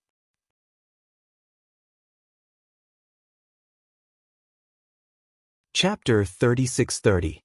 Li Wen said to Little Mouse, "Follow her. I'm busy and don't have time to accompany you. It's lonely and lifeless here." Little Mouse said unhappily, "You're chasing me away again because it's too lonely here. That's why I want to accompany you." Li Wen shook her head and stopped talking. Little Mouse could only follow Ning Shu. After leaving the central building, Ning Shu said to Little Mouse, "Li Wen is researching technology and needs to be fully focused. Stay by her side and influence her." Little Mouse sighed and looked rather worried. "I feel that Li Wen dislikes me." Ning Shu comforted it, "You're thinking too much." Little Mouse immediately said, "I think so too." Ning Shu was speechless. "As long as you're happy." Little Mouse asked Tian, "Do you like to eat grapes? I'll bring you to pick grapes." Fa Tian nodded. Thus, the group sneaked to a place like thieves. This place was very big. It was an orchard with all kinds of fruits emitting a luster that made people drool. This kind of garden didn't grow naturally at first glance. The lazy void creature actually opened an orchard. This was a bit strange. Seeing that Little Mouse was familiar with the place, it probably came here often to pick things. Whoosh! A big bird flew across the sky and stopped on a towering ancient tree. It pecked at the fruits with its beak and ate them comfortably. This bird had gorgeous feathers and was very beautiful. Ning Shu was familiar with this kind of bird because it cursed the moment it opened its mouth. Little Mouse didn't say anything and waited for the bird to leave before picking the fruits. After the bird was full, it actually rested on the tree and started to nap. Ning Shu said in a low voice, "Let's go. Taking without asking is stealing. Let's go." Little Mouse looked at Ning Shu with disdain. "Didn't you eat it with relish before? Now you're complaining that it's stolen." "I'm not stealing, I'm borrowing," Little Mouse said shamelessly. "I'll pay you back when I have the money." Ning Shu was speechless. "Forget it. Let's exchange something with the bird. If I find out that you stole it, I won't just smash your head, I'll scold you until you vomit blood." The beak of this kind of bird was extremely dirty. It was inconceivable that a bird that ate fruits and drank dew could have such a dirty beak. "You poor bastard, how could these void creatures be interested in your things? $% who's talking?" The bird was awakened by the rustling sound and began to curse as soon as it opened its mouth. Ning Shu dragged Little Mouse and brought Fa Tian away. He said to Fa Tian, "We can take things that don't have an owner, but things that have an owner belong to someone else. We won't take other people's things, but other people can't take our things without our permission, understand?" Fa Tian didn't understand, but he still nodded. Little Mouse rolled its eyes. "Hypocrite, hypocrite." Ning Shu didn't care about Little Mouse's sarcasm. A little fruit wouldn't kill him if he didn't eat it. Back in the system space, Ning Shu went to Fire City to take a look at the ice bricks. The ice layer on the surface was thinner, but it would take a long time before it melted. Little Mouse saw that Ning Shu was back and quickly asked, "Is it melted?" Ning Shu shook his head, and Little Mouse immediately lay down on the sofa, lifeless. Ning Shu patted Ifitian's head and said, "Child, I have something to do and have to leave, so be good and wait at home for me to come back." Ifitian grabbed Ning Shu's skirt and shook his head unhappily. Ning Shu said, "Be good, you can play with Hausi, and there's an uncle who can talk to you." Ning Shu's mouth was dry from talking, but he finally got Fa Tian to nod. Ning Shu said to Dan Qing, "Do the mission. I'll be back soon." Ning Shu didn't hesitate at all and let Dan Qing teleport him away. She didn't want to waste time, and Fation would drag her away again. An saw that Ning Shu had disappeared and sat on Little Mouse's body unhappily. Little Rat screamed and squeezed out of the crowd. Both of you are not good people. They both bullied him. Ungrateful, they didn't even remember the food that he ate. Ning Shu merged into a body and opened his eyes. His eyes hurt a little, and he felt that they were covered up. In a daze, he saw a modern home. It was a modern plane. Ning Shu sat up with a splitting headache, and his breath smelled of alcohol. It seemed that he was drunk and had a headache. Ning Shu rubbed her head and felt a stubble of short hair. He touched his lower body, and it was indeed so. Ning Shu was already very calm. So what if it was a man's body? Ning Shu got up, poured a glass of water, and gulped it down. Ning Shu began to receive information from this plane. The sender was called Fei Wen. As for the reason for drinking, his fiancée was about to reconcile with her first love and abandon him, her fiancé. Anyway, it was a grudge between the three of them. After figuring out the ins and outs of the matter, Ning Shu took some hangover medicine and lay on the bed to sleep comfortably. As for the mission, he had to be clear-headed. While he was in a daze, someone came into the bedroom and covered him with a blanket. Ning Shu opened his eyes and met a pair of conflicted and guilty eyes. Jian Luo smiled at Ning Shu and said, "Why did you drink so much? Your head should be hurting. I made porridge for you." Ning Shu sat up and asked, "When did you come?" "A while ago. I saw that you were asleep, so I didn't disturb you." Jian Luo's gentleness was tinged with pain. She was very melancholic and seemed to have a lot on her mind. Jian Luo was also a girl with a hard life. When she was young, because her father was a cruel murderer, the people around her ostracized her and avoided her. The murderer's daughter was also a murderer. Because she was ostracized and ridiculed by the people around her, she became more and more melancholic. The more melancholic she was, the more people felt that she would also become a murderer in the future. She was a bad person to the bone, not a good person at first glance. Her only ray of hope was when she was 15 or 16 years old, when she met a boy. This boy didn't care about other people's gazes, nor her melancholic personality, and became her friend. When the boy and girl walked together, different feelings naturally grew in their hearts, becoming the most precious and pure feelings in each other's hearts. And this boy was the young master of a rich family. This kind of person could become pneumonia in the eyes of some people. The young master was kidnapped, and in order to save him, Jian Luo was also kidnapped by the criminals. What would happen if a girl as delicate as a flower fell into the hands of the criminals? The result was that she was raped, and in front of the young master. On the other hand, the young master was stunned as he watched his girlfriend being treated like this by the evildoers. Even if the rope was loosened, he didn't dare to rush up to save his girlfriend. After the two were rescued, the young master's family was dealt with by the elders, causing the two to be separated.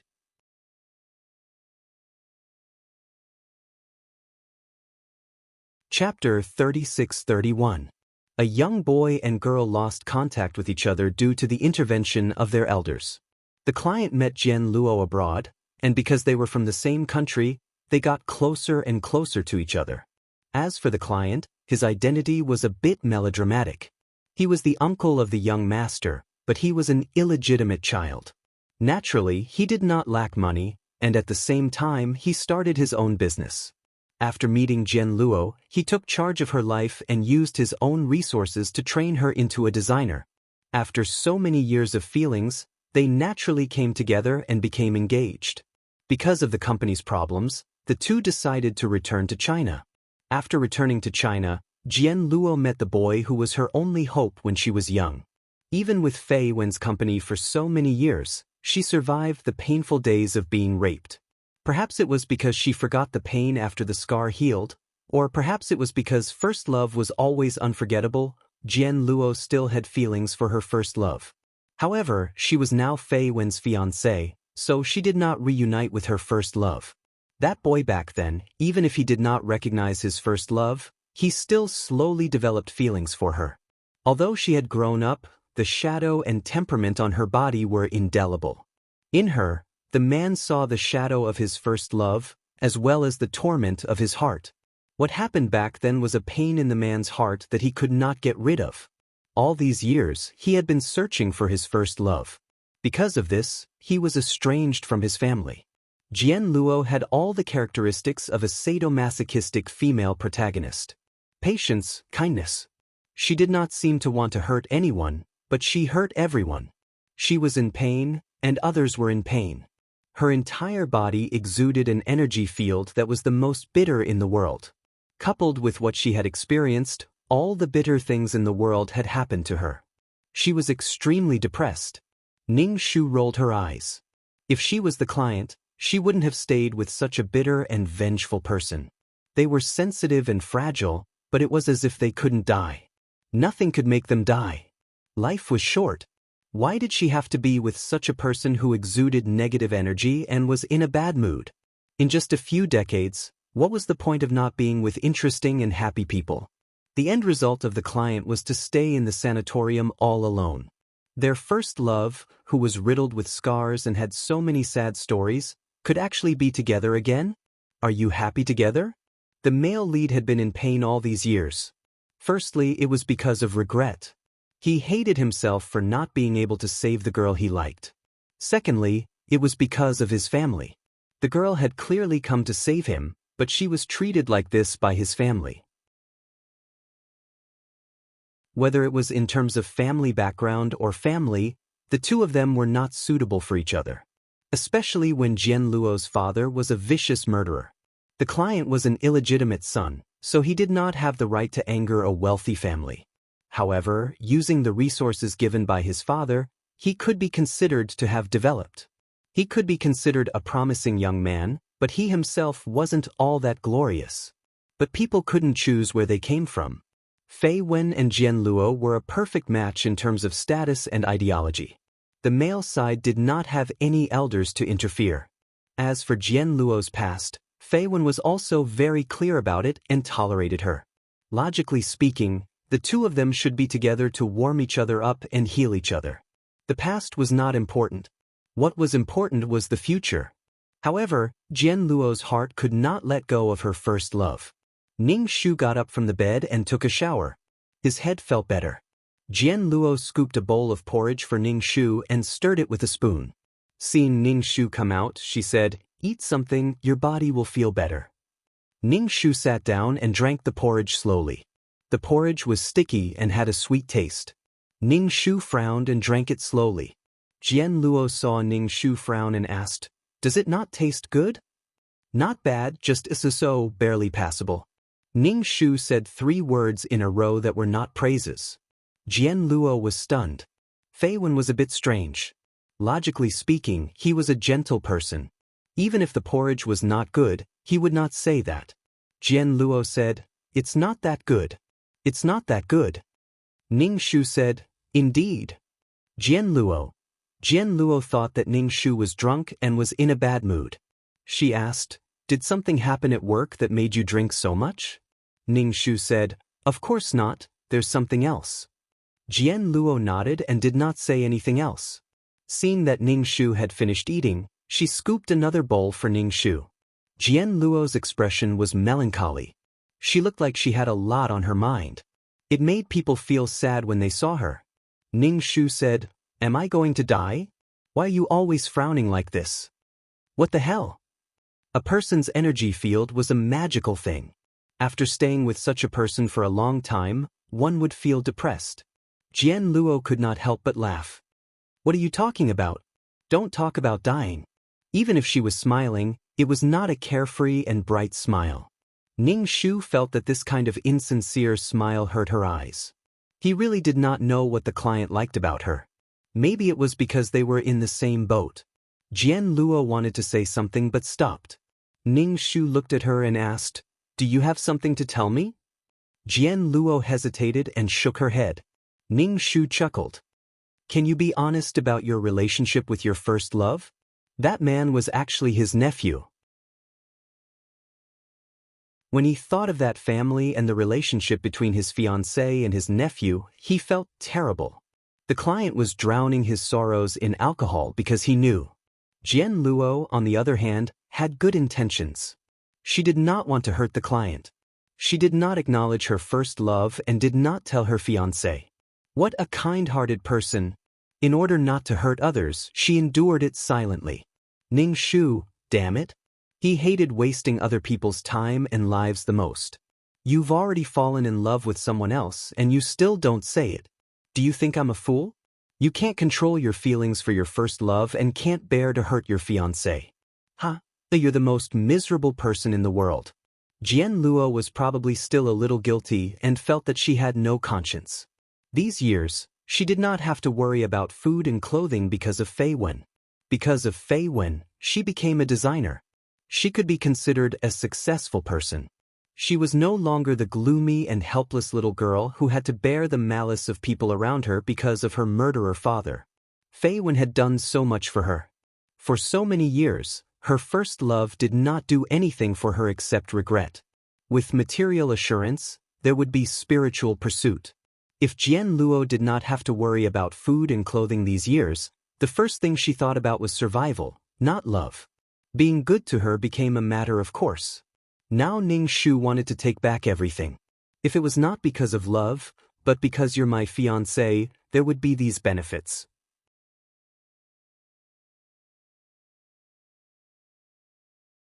Chapter 36-32. There was no such thing as inexplicable love and hatred in the world. There was no such thing as inexplicable sacrifice.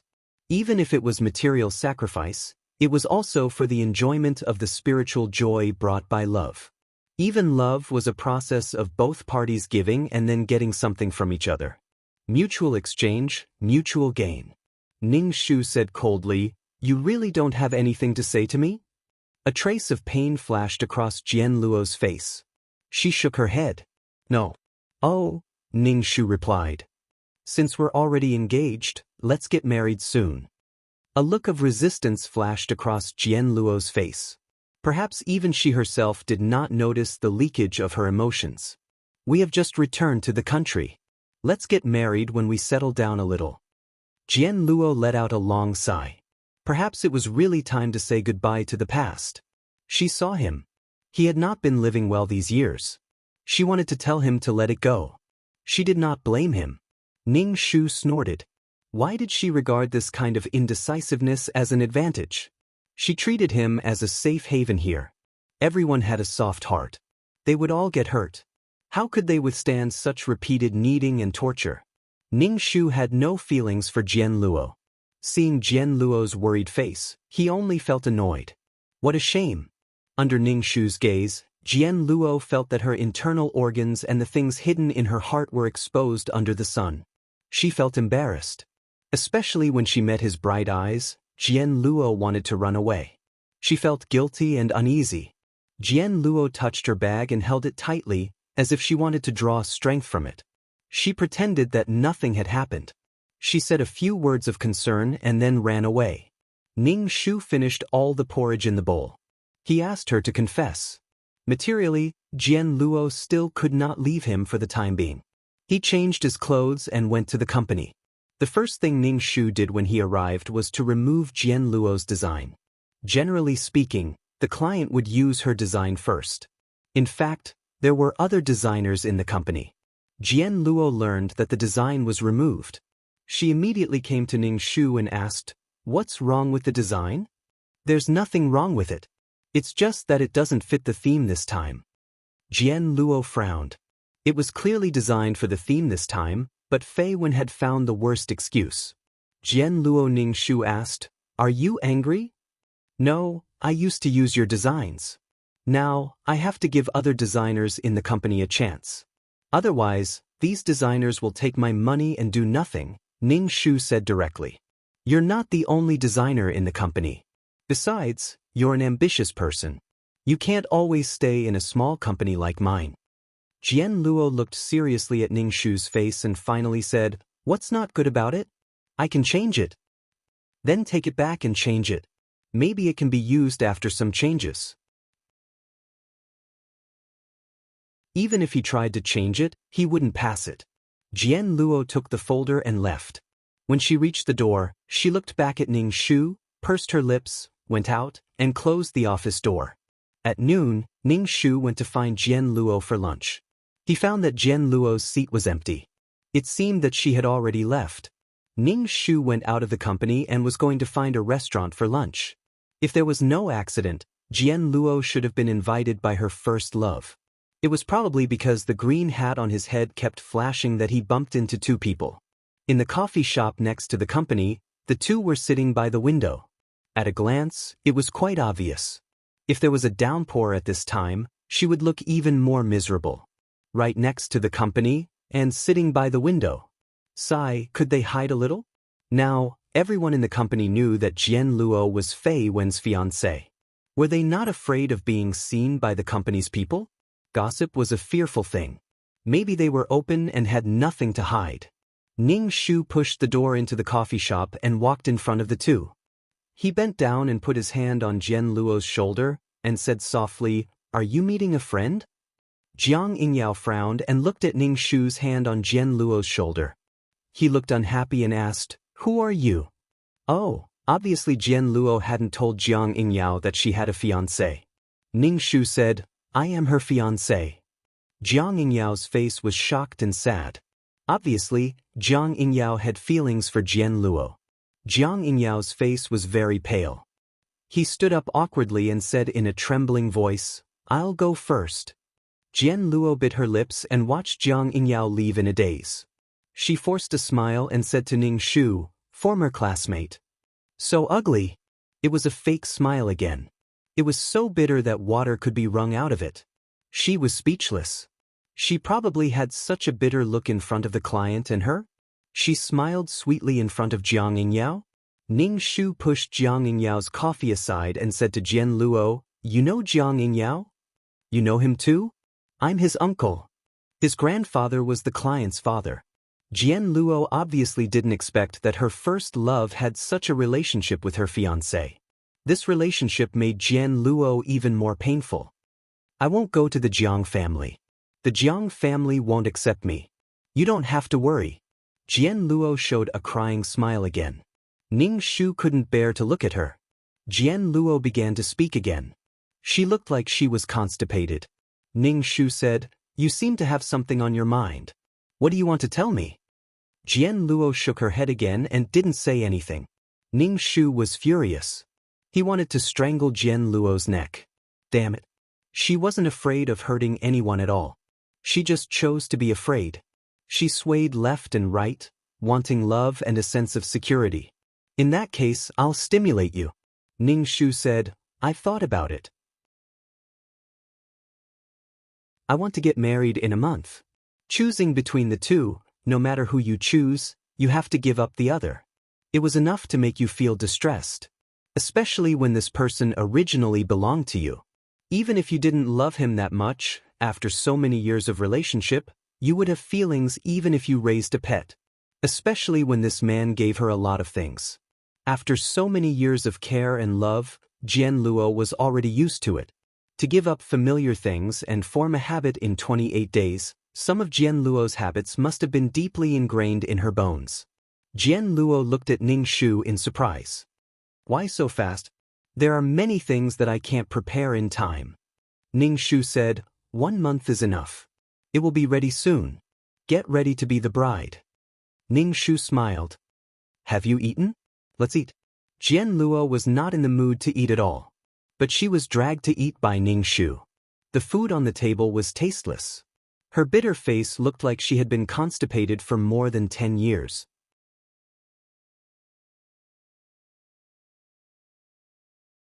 Chapter 36-33.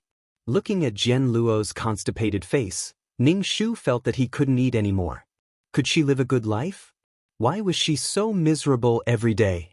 To put it bluntly, being happy was a day, being unhappy was another day. Why couldn't she be happy? Why did she have to make herself suffer? Did she hate herself, or did she hate the people around her? Why did she have to emit negative energy all the time to affect other people's mood? Ning Shu put down his chopsticks and asked, "It's not good." Jian Luo shook her head. Ning Shu asked, "You don't have money?" Jian Luo still shook her head. Now Jian Luo didn't have to worry about food and clothing, and she had a stable job. Her monthly salary was actually quite high, not to mention that she had a client. Ning Shu asked, "Are you not feeling well?" Jian Luo hesitated for a moment and shook her head. Ning Shu asked, "Then why do you look unhappy?" Jian Luo apologized, "I'm sorry." "There's nothing to be sorry about. It seems that you're in a bad mood. You're about to get married. Just be happy." At the mention of marriage, Jian Luo's face became even more depressed. Ning Shu paid the bill and said to Jian Luo, "I see that you're not in a good state recently. You can't even look at the things you design. Can you tell me what happened?" Could she be honest? Jian Luo said, "Maybe it's because I'm back in China. A lot of things have come back to my mind." Ning Shu said directly, "If you don't want to stay in China, then let's go back and live abroad." Jian Luo shook her head. Ning Shu was furious. She couldn't do this and couldn't do that. She didn't know what Jian Luo was thinking. Ning Shu immediately put on a constipated face and looked at Jian Luo. He was emitting negative energy all over his body, as if he was very unhappy, very unhappy. The client rarely got angry with Jian Luo. Maybe he knew that Jian Luo had a sad past in her heart and didn't want to add to Jian Luo's pain. It was easy to accept and forget when people were good to others. But one bad thing was enough to leave a deep impression and not be forgotten for a long time. She was also a person with a temper. When Ning Shu lost his temper, Jian Luo calmed down and said, "You are still angry. Okay, don't be angry." Ning Shu snorted, stood up, and walked out of the room. Jian Luo hurriedly caught up with Ning Shu. She looked up at Ning Shu's expression and couldn't help but laugh. She reached out and held Ning Shu's hand. Her fingers intertwined with Ning Shu's. Jian Luo's hand was a bit cold. Even though it was summer, when she suddenly put her hand in Ning Shu's, Ning Shu felt a chill in his palm, as if he was holding an ice cube. "Hey, you want to keep warm? Dream on." Ning Shu let go of Jian Luo's hand. He was only bribing her with such ambiguous intimacy. He was using this kind of behavior to stop her from getting to the bottom of the matter. In the end, he was just feeling guilty. Jian Luo frowned and held Ning Shu's hand again. Ning Shu shook it off again. Jian Luo stubbornly held Ning Shu's hand and suddenly laughed. "You look really cute when you are angry. All these years, I have seen you sulking and not saying anything. I am very happy to see you like this." Ning Shu, what kind of behavior is this? You don't cherish you and think it is cool to be angry at you. Okay, there will be many days where I will be angry at you and act cool in the future. Ning Shu and Jian Luo walked to the door of the restaurant, but were told that they couldn't go out. The outside had been blocked by the police. As for the reason, it was that the gangsters had entered the restaurant. Now it was blocked to prevent the gangsters from going out. Ning Shu, gangsters? Then the people in the restaurant were in danger. There were so many hostages, but the restaurant staff did not directly say that there were bad guys in the restaurant. Instead, they said that the restaurant was doing activities. Now there were free desserts and participation in the lottery. In short, it would not cause panic. With such a big spending, Jiang Yingyao would probably be the one to pay the bill in the end. Ning Shu saw Jiang Yingyao talking to his subordinates outside through the glass of the restaurant.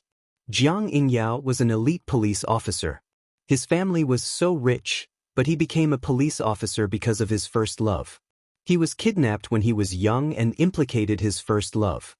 His heart was in pain, and he relied on catching all kinds of gangsters to vent the regret and pain in his heart.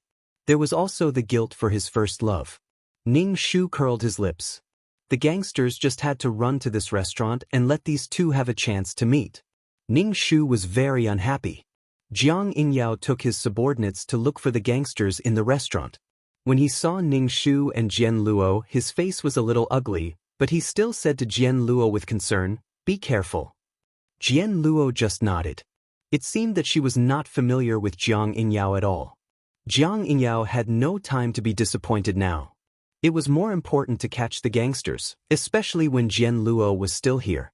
The tragedy of more than 10 years ago could not happen again. Ning Shu sat on the chair and saw the dessert that the waiter brought. He glanced at the waiter and asked, "What dessert is this?" The waiter glanced at the crystal-clear dessert and stammered, "I'm new here. I'm not familiar with the things in the restaurant." Ning Shu nodded and looked at the waiter's fingers again. Your nails are so dirty. You're really a waiter. The waiter's fingers were rough, and there was some black mud under his nails. Most importantly, he was not good-looking. As a waiter in a high-end restaurant, he should at least look clean. He was particularly pleasing to the eye when he wore a uniform. When the waiter heard Ning Shu's words, he immediately showed a dangerous expression and used his arm to strangle Jian Luo, who was closest to him. A sharp knife was pressed against Jian Luo's neck. If it moved forward a little, it would pierce the skin on her neck. The waiter was sweating and shouted in a bluff, "Don't come over or I'll kill her." Ning Shu pretended to be panicked. "Let go of her." Jiang Yingyao rushed over and immediately appeased the bad guy and agreed to the bad guy's demands. Jiang Yingyao was not an ordinary policeman. Even if the bad guy asked for 5 million, Jiang Yingyao could do it. The bad guy was emotional and did not believe Jiang Yingyao's promises. His face was red with excitement. Unknowingly, the blade cut Jian Luo's neck. "Let go of her first. Let go of her." Jiang Yingyao's eyes were bloodshot.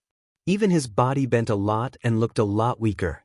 He was probably thinking of more than 10 years ago, especially when there was the shadow of his first love on this woman. The tragic scene repeated itself. Jiang Yingyao covered his head and had a splitting headache. "Boss, how are you?" The subordinate saw Jiang Yingyao's painful look and thought he was not feeling well. Jiang Yingyao gritted his teeth and said, "Find a way to rescue the hostage." Jiang Yingyao calmed down. While talking to the bad guy to distract him, he let the surrounding police slowly approach. The commotion here made the customers in the restaurant disperse. The bad guy had shown up, so it was better to let the customers go. You're tuning in to the Passion Pages YouTube channel. We're so grateful for your support, and don't forget to subscribe to join us on this incredible journey through captivating stories. Your generosity through donations truly makes a world of difference, as it's the primary source of revenue that allows me to expand and enhance this channel for you. Thank you from the bottom of my heart for being a part of this adventure.